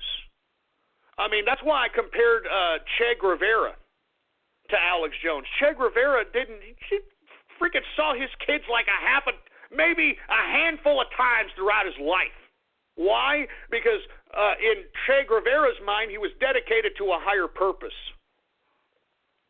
which is what many of the people that follow you, Alex, expect. People that follow you expect you to believe in what you say what you mean, not admit in a court of law that you're a goddamn fake. I'm just saying, man, I would never have done that. I don't care what the strategy was. Okay? I don't care what the damn strategy was, whether it was to try to not pay this broad child support, whether it was not to give her full custody. I don't care what the motive is. You're the one out here broadcasting these views of anti-globalism, anti-government, anti-Federal Reserve. You're galvanizing people into taking action against a government. And you mean to tell me that it's all an act? Oh, good God, man. Oh, my God. And that's why I'm saying, man, everyone from now on should literally just stop listening and acknowledging Alex Jones at this point. It's sad. I know what he's trying to do now. All right, I know he's trying to bring in Paul Joseph Watson, and he's got Cernovich now. Did you see this? Cernovich is now broadcasting on goddamn InfoWars, for Christ's sake. Today, you had Cernovich and Paul Joseph Watson, for Christ's sake. Hi, this is Mike Cernovich, and I break the scoop. I break the scoop about Google. They're trying to suppress Infowars.com, and I gave the scoop to Alex Jones, and they're succotash. I'm going to take it over to Paul Joseph Watson. Now, Paul Joseph Watson, can you give us some insight? Yes, I'm Paul Joseph Watson, And I don't like Trump anymore. I don't like him because now he's doing Hillary Clinton's bidding and knitting and shut up! I'm telling you this right now, man. I feel sorry for the people that took this guy serious. That's all. I feel sorry for the guys that took this man serious, that bought his products, that donated to the money bombs, that believed that this guy was a genuine person. I feel sorry for you people. As a matter of fact, there's still people that believe this. I mean, some of these, freaking white nationalists that hopped off the Trump train are now trying to give goddamn Alex Jones some kind of an excuse on why he said he was a phony. He's trying to say that, well, you don't understand, Ghost. You don't have small children anymore. You'll do anything. You'll do anything to get those children. You'll do anything. Look, hey, not if it's going to jeopardize my integrity to the people that I have broadcasted to. It's going to jeopardize my political integrity, my political beliefs. I would never do anything that would jeopardize things that, listen to me, man. I know that no one really knows who I am other than an avatar, but I guarantee you that everything that I'm telling you, I believe it 100 goddamn %. I'm a capitalist. I'm a capitalist right, and I will be that way till the day I die. Everything that I have ever advocated on this broadcast, I completely believe in with 110% of my soul. I am a capitalist till death. Capitalism till the soul, till the bullet hole. Do you understand me? I am a capitalist till death. And there's nothing that anyone could do that'll make me believe otherwise. They will never, ever make me coerce myself into believing anything else. I will not be coerced into going against capitalism, ever. So, anyway, with that being said, once again, Alex Jones admits in a court of law that he is a, quote, performance artist. So everything that he does is an act.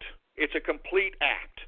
And I don't know if you guys have seen the testimony of Mrs. Jones, but she's basically called out Alex as a shirtless drunk. That's basically what he said. He comes home, takes his shirt off, and then drinks all night. That's basically what she said in a court of law, that this guy is a shirtless drunk.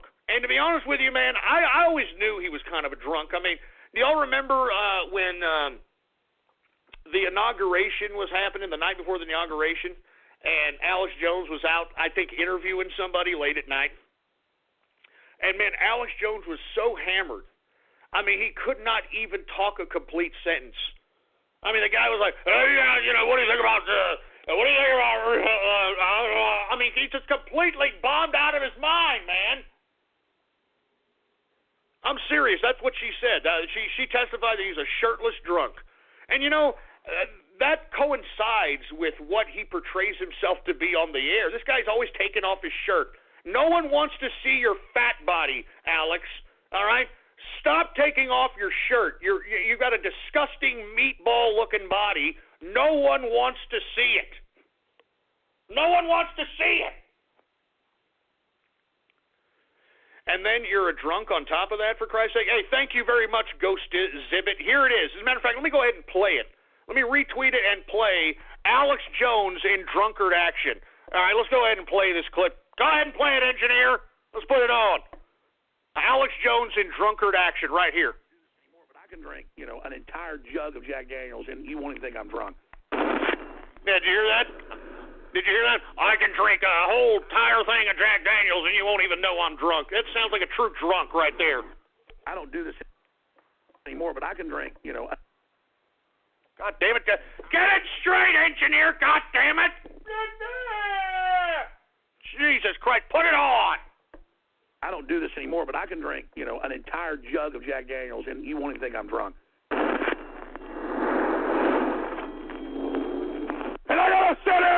I don't need a bullhorn. I don't need any of it. The will of the Republic will dominate this BS. Yeah. 1776, baby. 1776 will commence again. You like it? This is just the info war. Imagine you get in a physical fight with us. It's over. You understand that? I know you do now, don't you? We haven't taken the gloves off, and if you want to keep pushing with your commie Chinese, everybody else, we're going to blow your ass off the map. All the secret weapons ain't in the control of you anymore, are they? They're now in the hands of George Washington 2.0, so I know why you're shaking in fear. I'm done. Who else wants to talk? Israel, buddies Hitler. I mean, no, really. Well, I'd love to hear about freedom of the press with them legalizing domestic propaganda under Obama. You actually have liquor on your breath. In the oh my God. Oh my God. Are you a Puritan? No, I'm just amazed that you're doing your job with liquor on your breath. Does that give you the guts to yell at women? I need the guts. I got too many guts, baby. I think you do. Truth is, I drink alcohol, so I got too many guts. Anyway, you know. Oh man, that's just oh my God. I mean, he got called out by a leftist holding a freaking sign like, "You've got alcohol on your breath, Alex." Good God. Jesus Christ, man. I mean, why don't you wait till after, your job, man, after you fulfilled your job to go have a few, man. Anyway, folks, we are now in the third and final hour of the True Capitalist Radio broadcast. And, of course, I am your host, the man they call Ghost. And once again, I want to thank you very much for tuning in with me. Before we get started, I'd like for everybody to please spread around like wildfire and let everybody know that True Capitalist Radio is in effect and in the house. And we are live every Monday through Friday, 4 p.m. Central Standard Time, right here on the official website of the True Capitalist Radio broadcast, and it is blogtalkradio.com/ghost. That's blogtalkradio.com/ghost, all right? And, of course, if you have not done so, please follow me on Twitter and Gab. The Twitter and Gab accounts to follow is Politics Ghost. All one word, no underscores, Politics Ghost.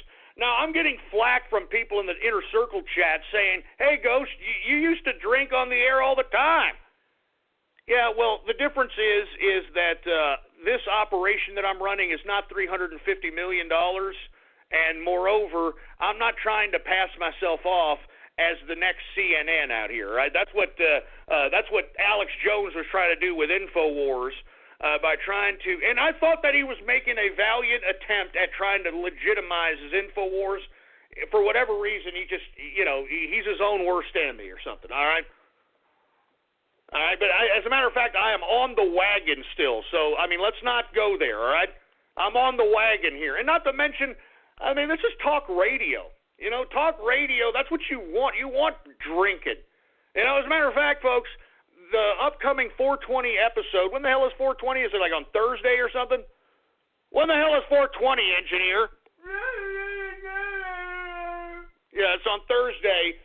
I am going to have tetrahydrocannabinol, and once again, I will consume it on the air just to show folks the effects of marijuana so that you don't have to try it. I do this every year, around 420, or on 420, I should say, and I am going to subject myself to tetrahydrocannabinol so that you folks don't have to go out there and consume it. All right, so 420 is coming around.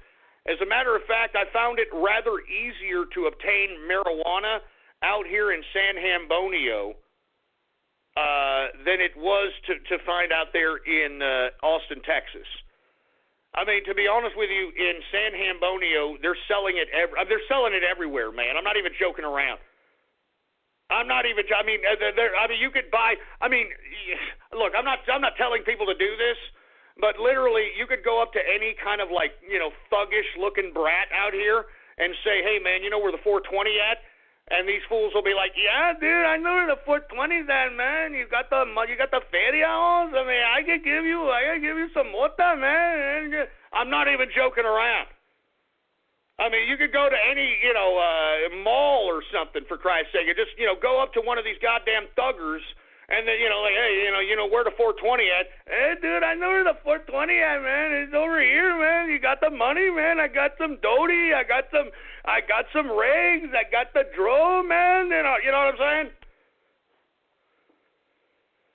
So anyway, I'm going off, Keister. Anyway, we were talking about how Alex Jones has admitted to being a big fat phony in a court of law. So we're going to move on to another subject matter. Let's talk a little bit about this Cleveland Facebook killer, Steve Stevens.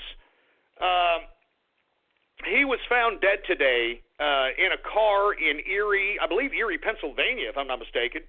And for you folks that are unaware, this was the Cleveland Facebook killer that inevitably shot. And according to him and his Facebook Live account, he claims to have killed 15 people and actually broadcasted himself killing an elderly black man walking down the street. Now, I'm going to be completely honest with you folks. I don't like the looks of this. Because in my view, folks, I don't like to entertain the notion of any kind of conspiracy theories. What I do is I see anomalies in situations, in scenarios. I highlight those anomalies and question whether or not the validity of the truth is being told to us in its entirety. Now, one of the things that I find very disturbing is that this man, the shooter, looks a lot like the Virginia reporter shooter. I don't know if you remember this guy. Do y'all remember that crazy, what is his name, Flanagan? What was his name, Flanagan? This guy went and killed that reporter and a cameraman while they were doing a live shoot, and he also broadcasted that on Facebook, if I'm not mistaken. He looks eerily similar to this guy, but Vester Flanagan. And on top of him looking like Vester Flanagan, the police put out a statement right after the murder of the elderly black gentleman that was gunned down. They put out a statement that the Facebook Live video that shows an elderly man being gunned down in broad daylight by this man was not broadcasted live. According to the police, it was pre-recorded and then uploaded, which contradicts the whole story of this man, Steve Stevens, shooting this elderly gentleman in broad daylight on Facebook Live. So right off the bat, that is an anomaly within itself, that the police will come out and say that it wasn't live broadcasted, that it was pre-recorded. That's fishy within itself. Another thing that was really eerily fishy was the fact that they couldn't find this guy. They couldn't find this guy. Props to the folks on poll. The folks on poll were actually trying to text this guy and call this guy, and he was actually answering. He was actually receiving texts. So that means by that logic, they could be able, or law enforcement could be able to pinpoint his location based upon the ping that is created when engaging a text message or a phone call to this person's cell phone. And for whatever reason, the police could not find this guy. They couldn't find this guy. He's out here murdering people. He's broadcasting in broad daylight. They can't find the guy. Now, those are the anomalies that those are eerie, they're fishy. I'm not saying that it's a false flag. I'm just saying you got to be very aware about things that are not being told to you in its entirety. And when things aren't being told to you in its entirety, then there is somewhat of a conspiracy going on. Now, with that being said, let's just say for the sake of argument that this isn't a false flag, that this is a real shooting, that this person isn't Vester Flanagan, even though he looks just like him. Let's just say for the sake of argument this was really a shooting. Well, haven't you noticed, folks, that there are a lot of killings as of late, mass shootings, things of this capacity that are now involving black people. You know, I remember when black folks and black comedians used to joke about cracker-ass crackers doing mass shootings and shooting up McDonald's and crap like that. Boy, how things have changed, haven't they? Haven't the past couple of mass shootings involved black folk? Now, let me explain why I'm bringing this up. The reason I bring this up is because I personally believe that this is becoming an epidemic within black males, in which, according to reports, Steve Stevens apparently got upset because of his girlfriend and a domestic quarrel, and that's what set this idiot off, supposedly, to go and commit the murder of this elderly black gentleman and supposedly 12 other murders.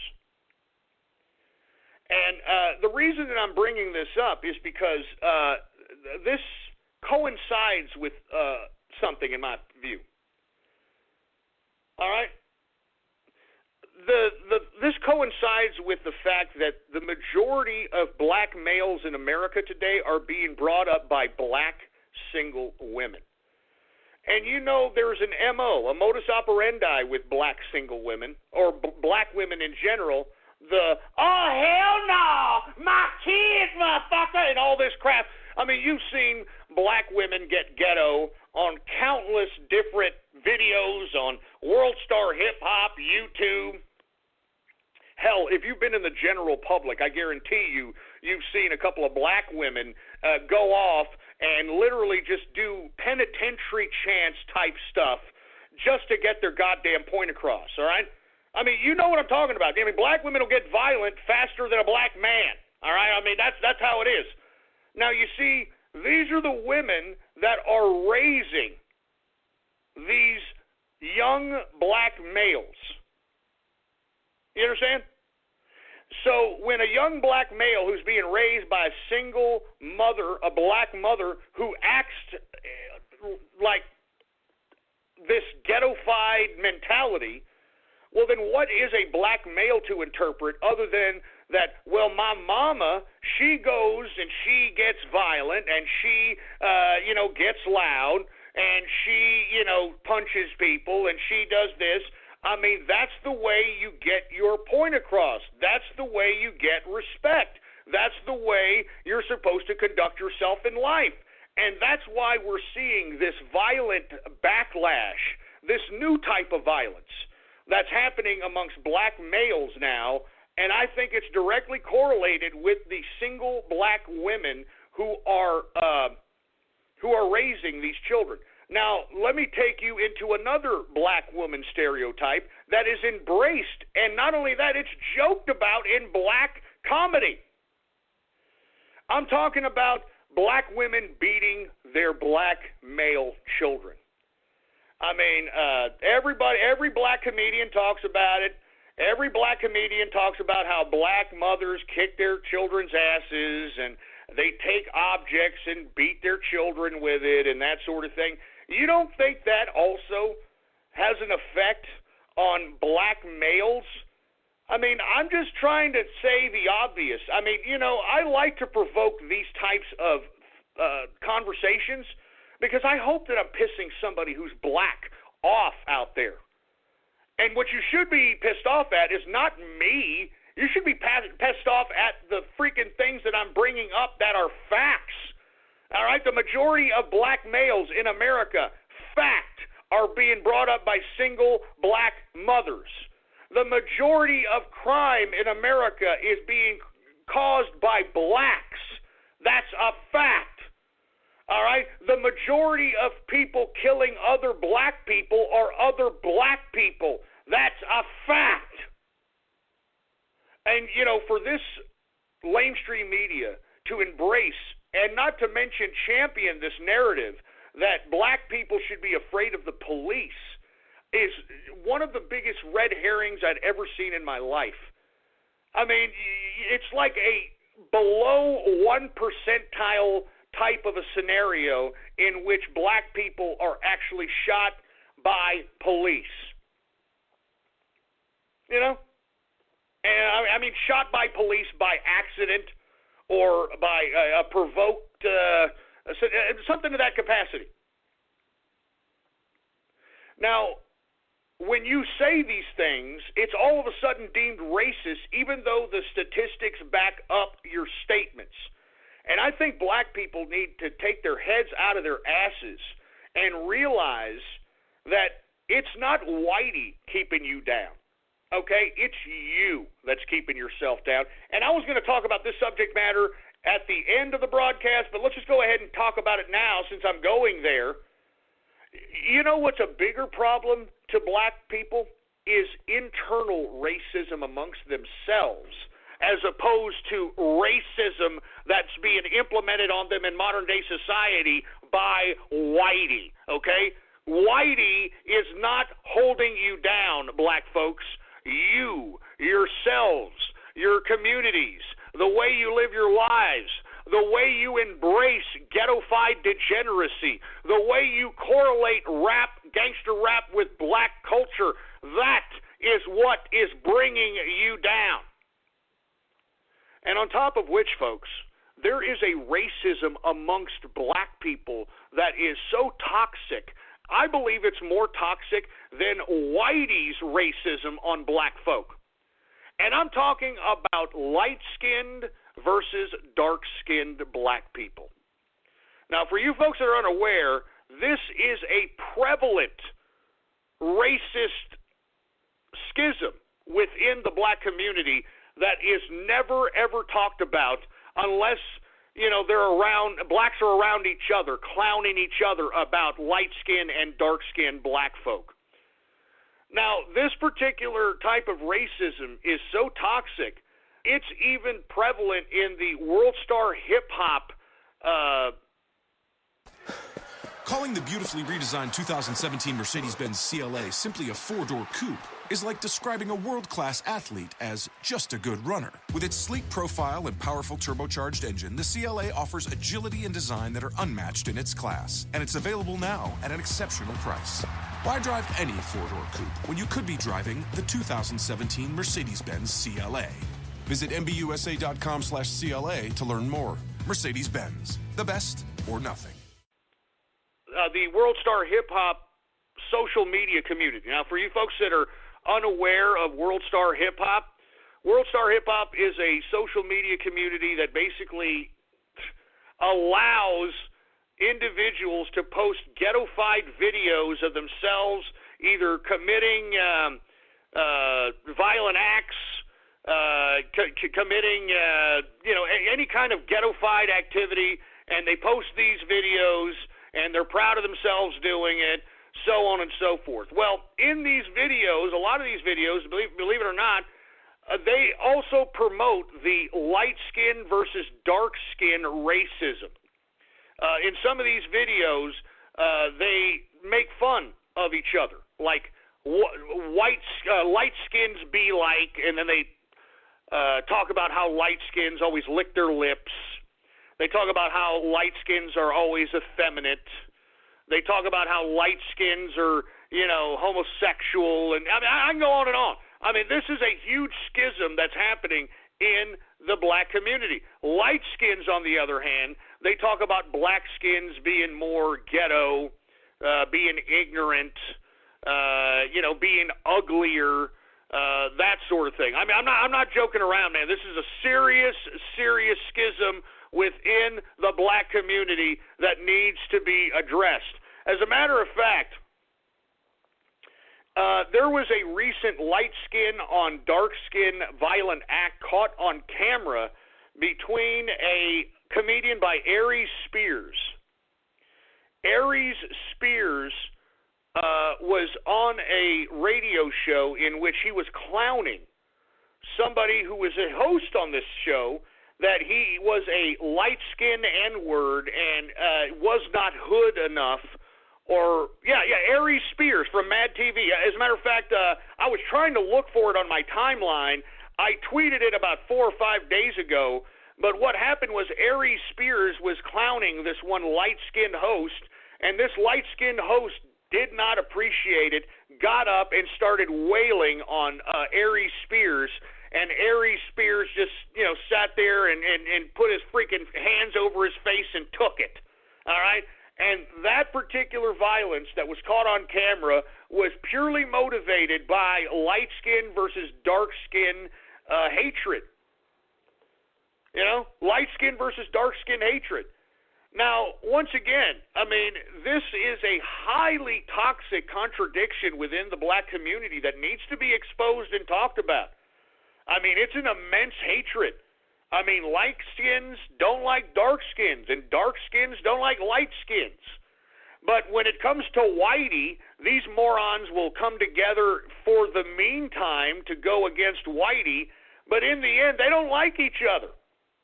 They don't like each other. So in my view, I think that light skin versus dark skin is more toxic to the black community than actual white racism right now. Give me a break. And if you haven't seen that Aries Spears getting wailed on, well, I'd strongly advise you to go ahead and look at it on YouTube. This guy got his ass beat because he was talking garbage about a light-skinned black guy, man. Anyway, I've gone too much into this subject. The whole reason I got on this tirade was because the Cleveland Facebook killer, Steve Stevens, and how we're starting to see a habitual pattern of black men doing these really, really freaked out mass murders, random freaked out, killings, shootings, that sort of thing. And I'm attributing it, once again, to single black women raising black males. And that black males looking at their single black mothers who, let's be honest, the stereotype of single black mothers are loud. They tend to be violent if you don't, listen to them or acknowledge if they're right. It's a very, very toxic environment to be raised in. And on top of that, it's been acknowledged and joked about by the black community that black women abuse their children. And they think it's funny. Cat Williams talks about it. Then countless black comedians talk about it. That they abuse their kids. And what kind of a human being is that going to create? So until black folks start talking about these contradictions within their community, I think they need to shut their goddamn mouths about reparations and Whitey and all this other crap. All right? I think you need to shut your ass up, for Christ's sake. We just had a goddamn black president, with all due respect, that put you in a position that the Ku Klux Klan wished they could put you in. Now, how many more people that were black went to prison during the Obama administration? How many more people that were black were put on food stamps and welfare during the Barack Obama administration? How many people that were never born that were black were aborted during the Obama administration? And yet you black folks praise him more than ever. You're the fool, black folks. You're the fool. If you actually believe that Barack Obama did anything for you, you're the fool. And you ain't got nobody to blame for your strife other than yourselves. And that's all there is to it. There ain't nothing racist about that. It's the fucking truth. Excuse my French. It's the truth. So until you have some moral leader that stands up and talks about these contradictions and actually forces you black folks to listen, I don't think y'all are going to go anywhere in aggregate. Don't get me wrong. There are black capitalists, but there are a very small number of them. Why? Because they have to turn against the majority of the black community, because they're going to be called an Uncle Tom. They're going to be called a sellout. They're going to be called selling out to the white man. I'm just saying, man. I'm just saying. I think people need to realize that, black folks, they're their own worst enemy. And the last moral leader that tried to show you black folks that you need to stop with the degeneracy, You need to stop with the ghetto-fied embracing. You need to stop with the alcohol overconsumption. You need to stop with the drugs, the prostitution, was Malcolm X. And you know what happened to Malcolm X? Black folks killed him! Black folks killed him! It wasn't Whitey! It was black folks who killed him!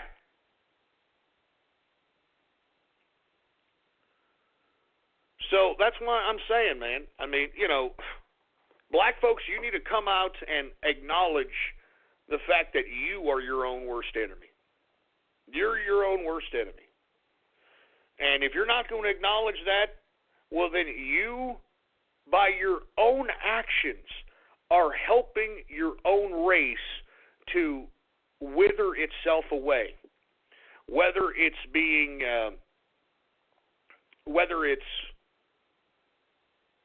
through violence, whether it's through imprisonment, whether it's through black-on-black crime, it doesn't matter. You're destroying yourselves, man. And until somebody, you know, that's black acknowledges that and puts a focus and an emphasis on that, I don't think black folks are going to go too far anytime soon. I'm sorry to say that, but unless you black folks realize that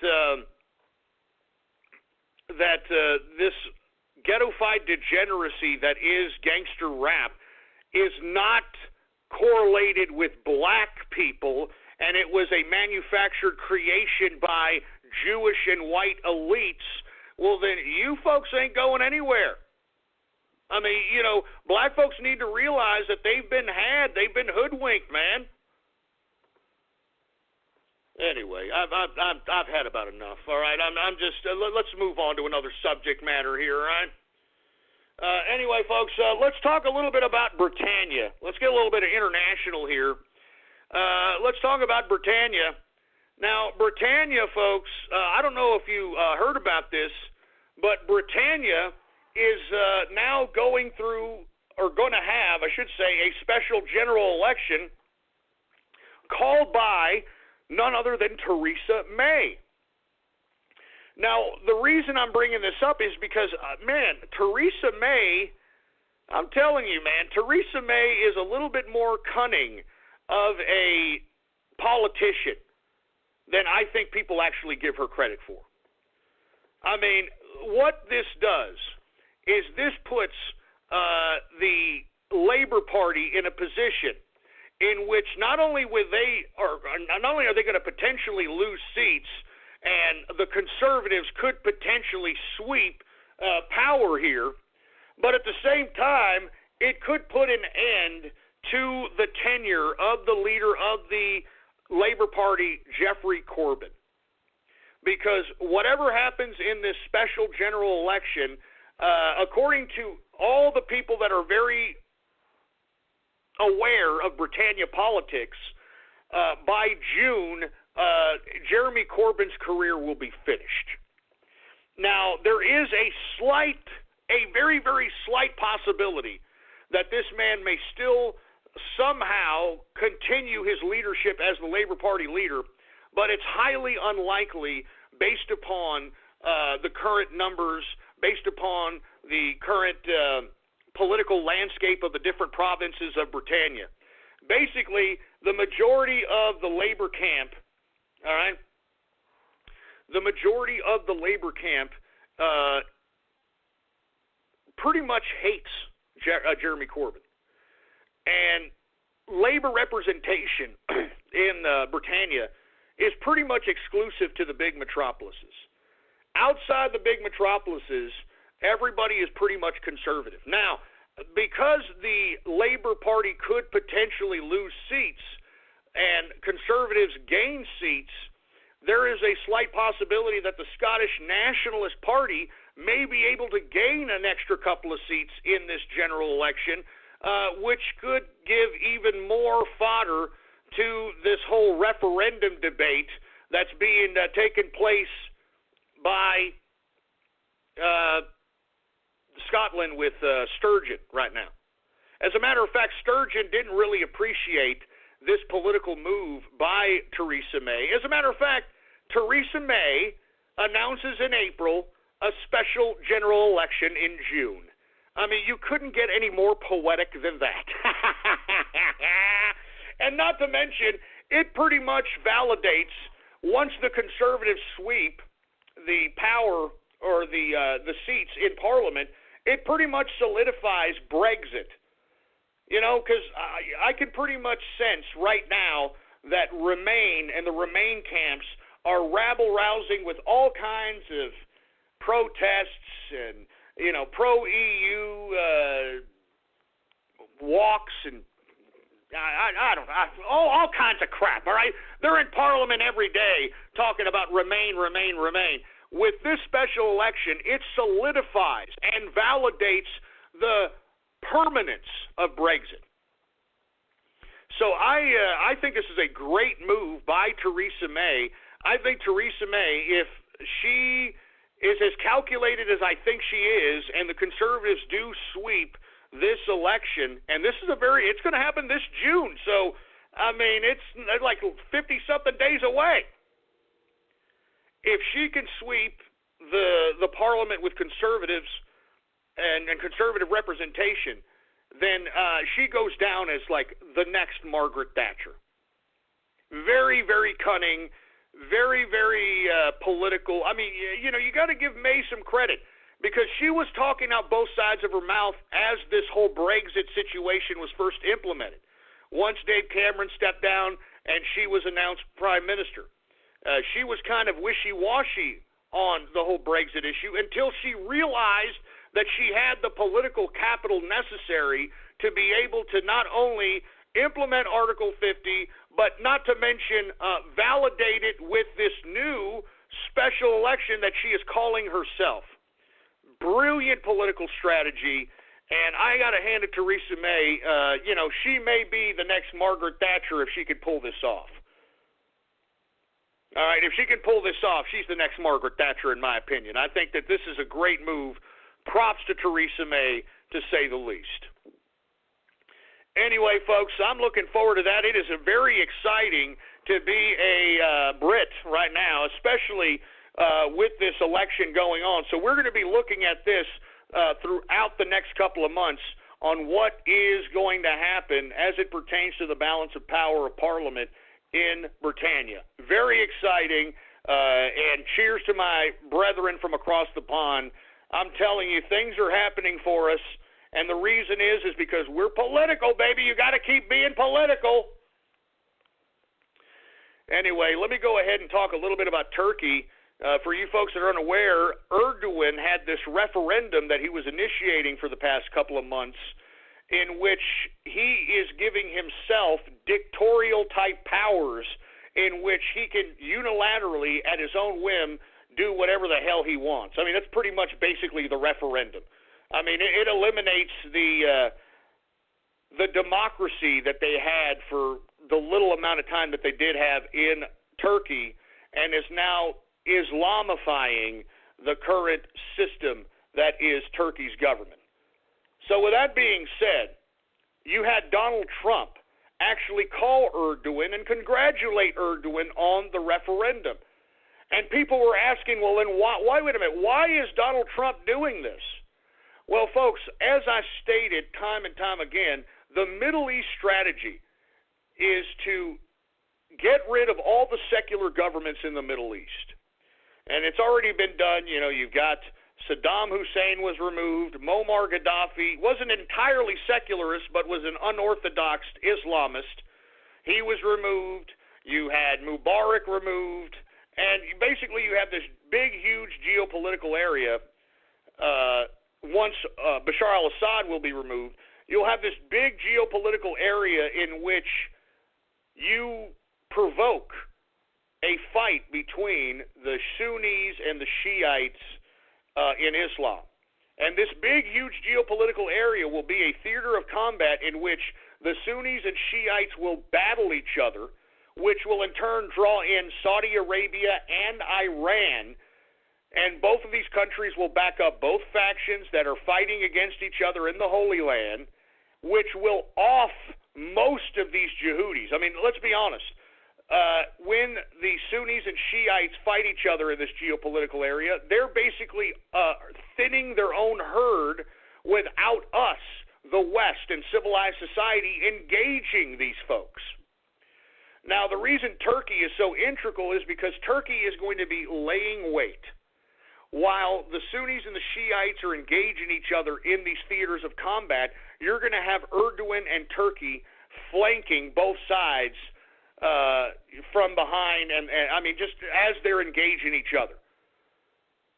So what's going to happen here is this cluster F of fighting of different factions of Islam, different perspectives of Islam in this area so that it can thin out the Islamic population and at the same time bankrupt both Saudi Arabia and Iran and potentially Turkey.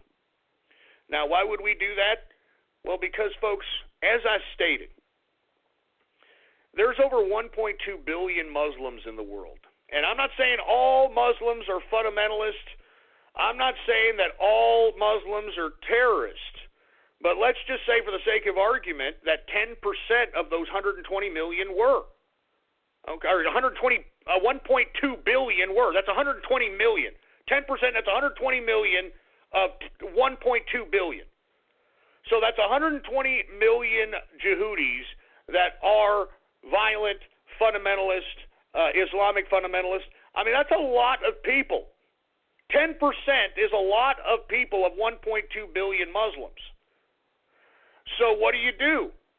Well, you try to tell the 90% of supposed moderate Muslims to stop the 10% of terrorist Muslims. Well, that has not worked, obviously, hasn't it? What's the next step? Well, you try to engage with them and negotiate with them and tell them, please stop being terrorist. Well, that did not work. Well, then what's the next step? Well, you integrate them into Western civilization. All right, you integrate them into Western civilization and hope that because they have been exposed to freedom and opportunity, that would drive the Yehudi right out of them. And as we can see in Europe, that didn't work. So what else do you do? Well, you got a few other options. That's it. Okay? You've got a few other options. You either, A, we as Western civilization engage with a goddamn war with Islam, which that is not a very good proposition considering there's 1.2 billion Muslims, and they are fundamentally driven. They will kill themselves to kill as many people as possible, which is not feasible. So what's the next step? The next step and the next way to go, which is what we're doing now, is to exploit the schism that is within Islam, and that's between Sunnis and Shiites. Because, folks, they hate each other. I mean, Sunnis want Shiites eliminated off the face of the planet and vice versa. And they're both Muslim. That's the thing about it. That's what's so stupid about it. I mean, they're both Muslim. When you engage both of these sides, they will be so fundamentally and fanatically induced into killing each other that they'll be doing our job without us lifting a finger. They'll be killing themselves because one side believes that their variant of Islam is better than the other. And I'd like to say this as well, that I personally believe that Iran is already a nuclear country. I personally also believe that Saudi Arabia is a nuclear country because both of these countries have money to just buy nuclear weapons without actually having to produce them themselves. So with that being said, what a perfect location to detonate a nuclear weapon than in the desert when all these Yehudis are killing each other. I mean, you have to understand, this is the type of foreign policy and the type of international relations strategy that someone who is a foreign policy maker in the West has to consider. Because you as a foreign policy maker in the West, what you're trying to do is to sustain sustain the continuity of Western civilization for the longest period of time possible. And to do that, you've got to look for the groups of people that are going to be a threat to Western civilization. And that is why this Middle Eastern policy of removing secular governments and allowing this vacuum of Yehudis to just kind of radicalize itself puts a new theater of combat that pits Muslim against Muslim. And in this way, we initiate this engagement between the Sunnis and Shiites, and we just watch as they kill each other off. And let me tell you something about the refugee situation. Once this happens, it'll be an official jihad. Both the clerics on the Sunni side and many of the leaders, the clerics on the Shiite side and the Sunni leaders, they're both going to issue fatwas, and they're going to issue jihadist calls.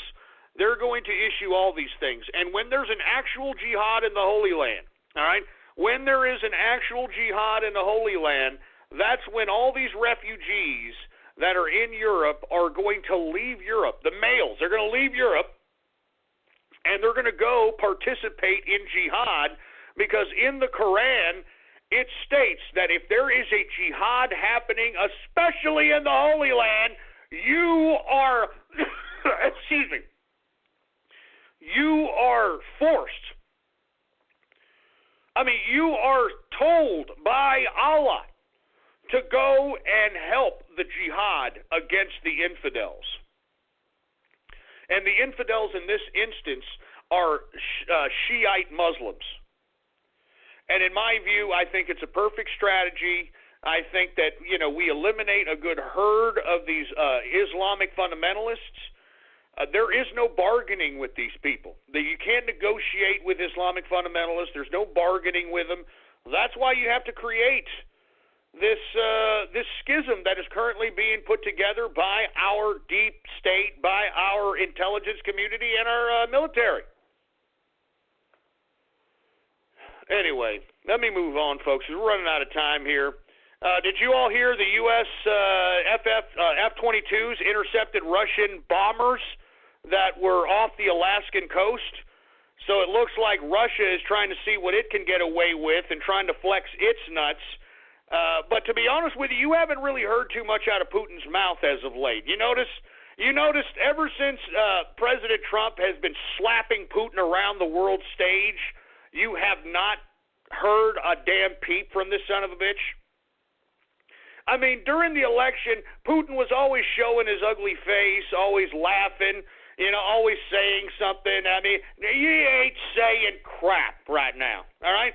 He ain't saying crap. And you want to know why? Because he knows he's being bitched around the world stage, and not to mention, he is very insecure in his own domestic situation. Because as I stated, folks, I believe that Vladimir Putin will not make it out of 2017 alive. And if he does, he would have thwarted several different attempts at his life. Because this man is a thief, he's a commie, he is a totalitarian bastard, and the people of Russia are finally starting to wake up to this. This is a man who claims that he's a man of the people, and yet he stole $200 billion of the Russian people's money and put it right in his goddamn personal bank account. What a scumbag. And I'm telling you this right now, he is weak at home. The only thing that kept him pertinent and strong in his own domestic politics was the fact that every lamestream media in the West was covering Putin as if he was this super leader, as if he was the new superpower. Y'all remember that 3 or 4 months ago? You would have thought that Putin was the superpower of the world. Now that he's being bitched around and called out for his lack of power on the domestic front, he doesn't know what the hell to do. And now that Donald Trump has negotiated this deal with China, this asshole doesn't know what the hell to do. Vladimir Putin is stuck like Chuck. He doesn't know what he's doing. That's why you haven't heard a peep from this son of a bitch. Anyway, I think Putin should be assassinated. I think he's a piece of trash. I think that this guy stole $200 billion from his own freaking people. I mean, he should be killed on principle just on that alone. I'm sorry.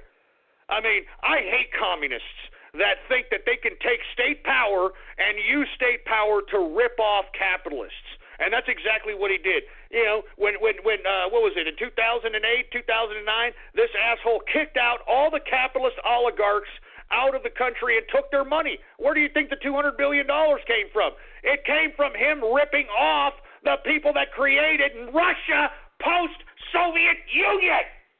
So I just think that Vladimir Putin should be assassinated on principle alone, stealing $200 billion. I'm serious. He should be killed just because of that. And same with Alexander Dugin. That's another person that deserves a good bullet in his head. Anyway, let me move on. All right, last but not least, talking about people who deserve bullets in their head, Nicolas Maduro of Venezuela. Have you heard about what he's doing now? Now that he is pretty uncertain on his own authority in Venezuela because he's practicing food fascism, he's now expanding the authority of armed civilian militias because I think, in my personal view, he can't truly trust all of his goddamn military. He can't truly trust all his damn military, man, because I'm sure some people in the military have family that are starving to death. And you know what's ironic, though? Nicolas Maduro and his communist government, all right, the reason that they're starving to death is because of the misappropriation of funds that were appropriated for years based on a barrel of oil price of over $100. That means that the communist government of Venezuela, they centrally planned in advance. They centrally planned allocating resources based upon $100 a barrel of oil. And because the barrel of oil has taken a huge dip in the past couple of years, that's why Venezuela is finding itself in a precarious situation by not having enough food to feed its people. Because remember, under communism and under socialism, you have no individuality. Your individual choices, your individual decisions belong to the state.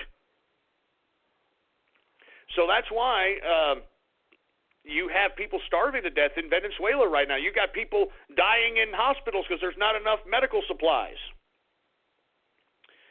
But you know what's funny? Last week,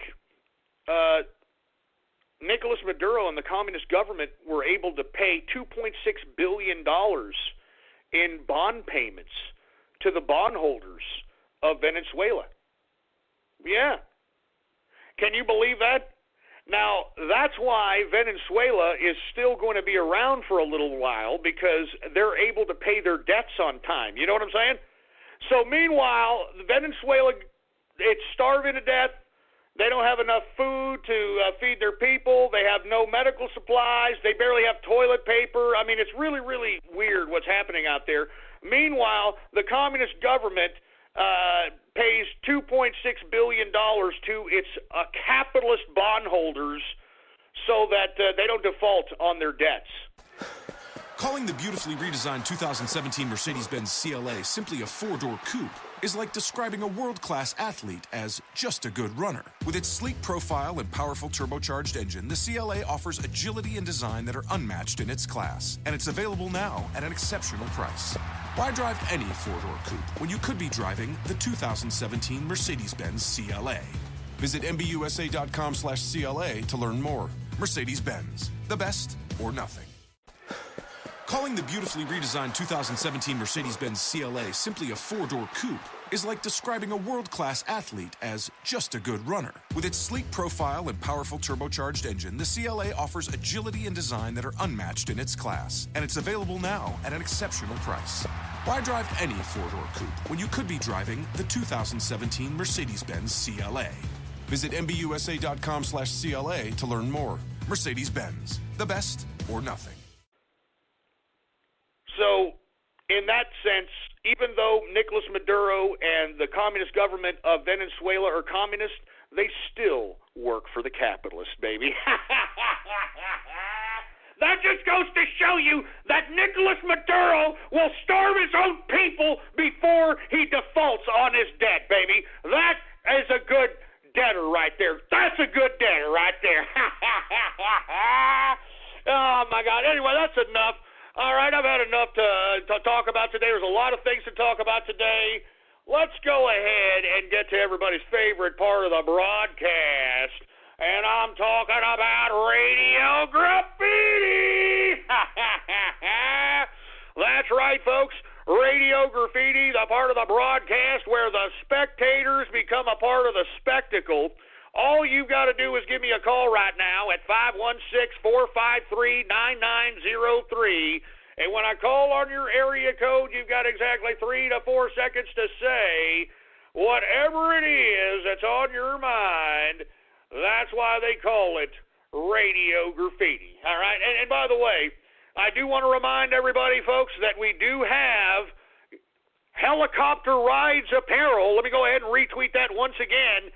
Get yourself helicopter rides apparel, and it basically shows a Pinochet and a helicopter with somebody being thrown out from it, and it says helicopter rides for Antifa, communists, socialists, SJWs, and leftists, baby. You can run, you can hide, you get helicopter rides, baby. Woo! Anyway, with that being said, do we got any goddamn Radio Graffiti callers, engineer? All right, well, without any further ado, let's go ahead and get to some Radio Graffiti callers right now. How about anonymous Radio Graffiti? Got pylons, Radio Graffiti. I'm sorry, folks. I feel like I'm going to be sick. Boomer! Raiden Snake, you there? Yeah, you go.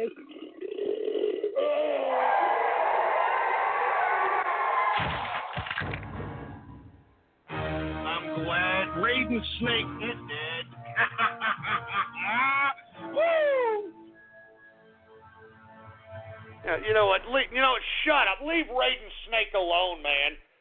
I mean, I can't believe what you all did to him on the Saturday Night Troll Show, you bastards. Anonymous Radio Graffiti. Trump and capitalist Radio Graffiti. Yo, what the hell is that? I'm gonna be a one-man cheeseburger apocalypse. Oh, my God. Oh, shit. Oh, Christ. Oh, Christ, no. Peach cobbler. Get away, I'm armed. Get away. Oh, Jesus Christ, man. No. That's gonna be some biblical shit happening to you. Just leave me alone.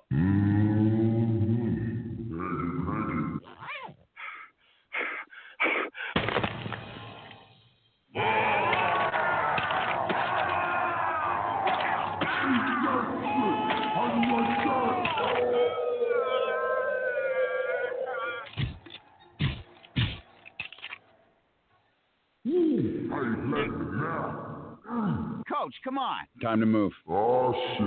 My bad.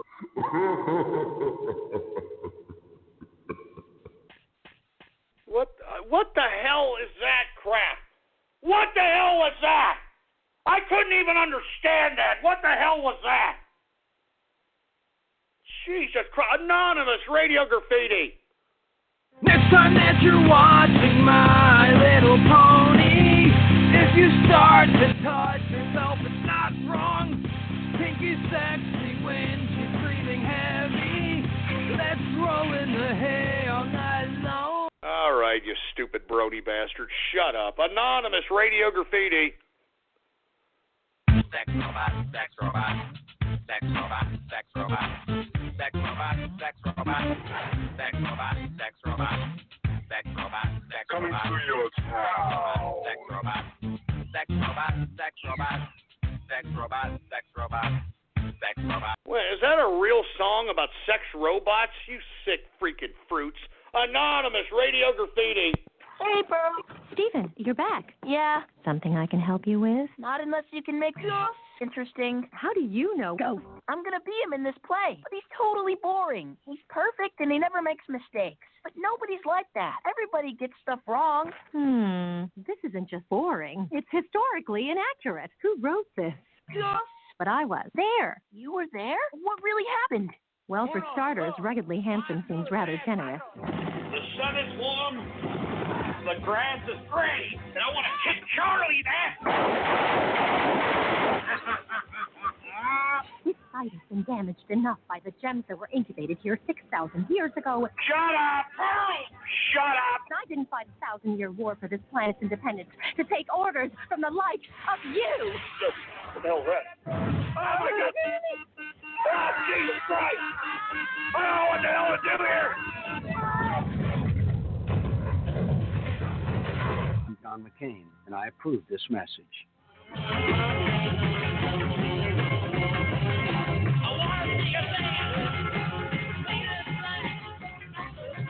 What the hell is it? What is it with these splices, man? What is it with these goddamn splices, for Christ's sake, man? 352 Radio Graffiti. J-Man Capitalist Radio Graffiti. I mean, why don't you wait till after, your job, man? After you fulfilled your job to go have a few, man. Cheers, baby. We're off the wagon now. Oh. Contradictions, baby. 491 days of Jewish lies. Contradictions, baby. 491 days of Jewish lies. You know what? Shove it up your goddamn ass. You bastard!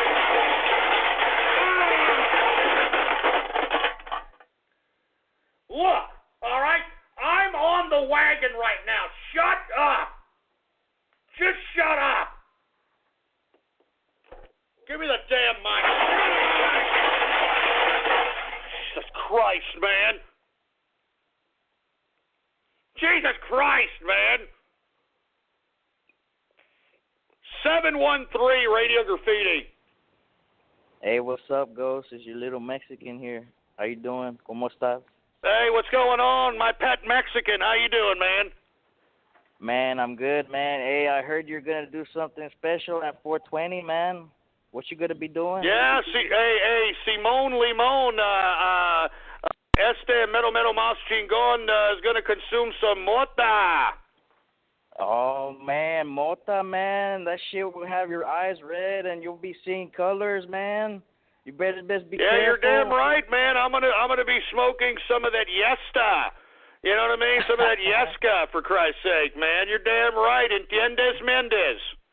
Yeah, man. Hey, are you gonna have some? Be sharing that with the engineer. I think he'll appreciate it, eh? No, I don't think that we should be doing, anything like that with the engineer, man. No puedo. Pues está bueno. Ahí te veo jueves, man. Órale, vato, arato, te miro, te mato, cubo. All right, who else do we got here? How about Anonymous Radio Graffiti? Cleveland Brown Radio Graffiti. Anonymous Radio Graffiti.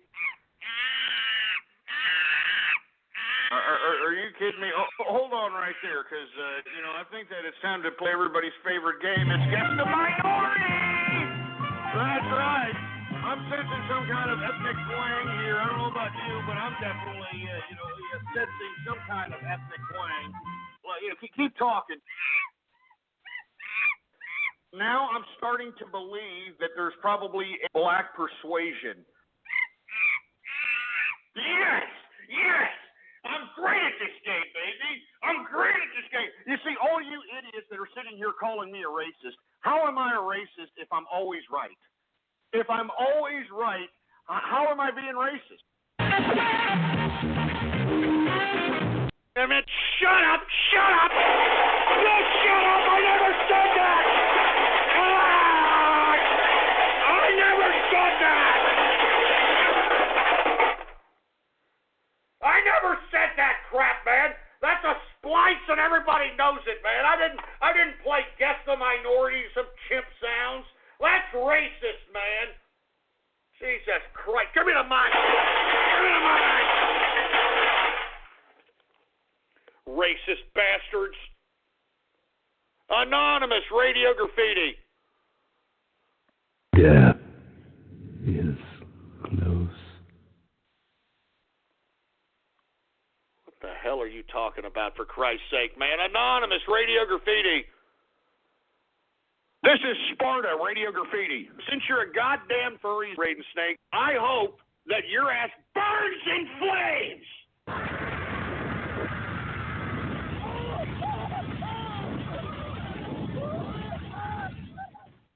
Lol, you man, leave Raiden Snake alone, you goddamn scumbags! Leave Raiden Snake alone!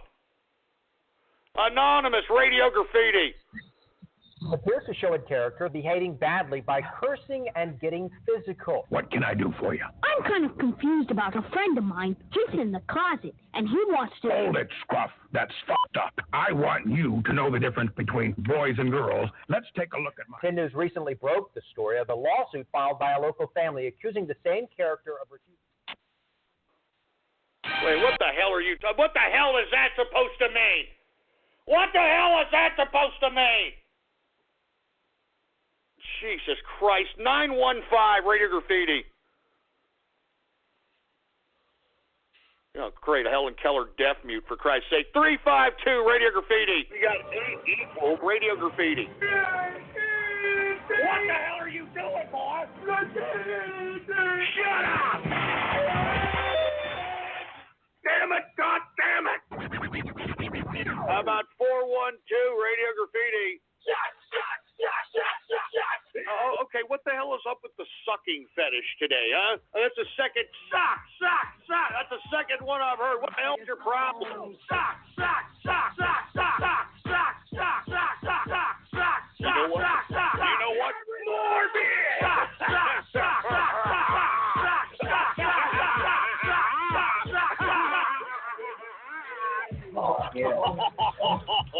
Oh, man, you know what? Just shut up, all right? How about 614 Radio Graffiti? Ghost, let's cover that wiener dog of yours with onion and mustard and slip it between your buns. It'll be totally legit. Oh, my. Then shut this idiot off, man. I'm tired of this guy!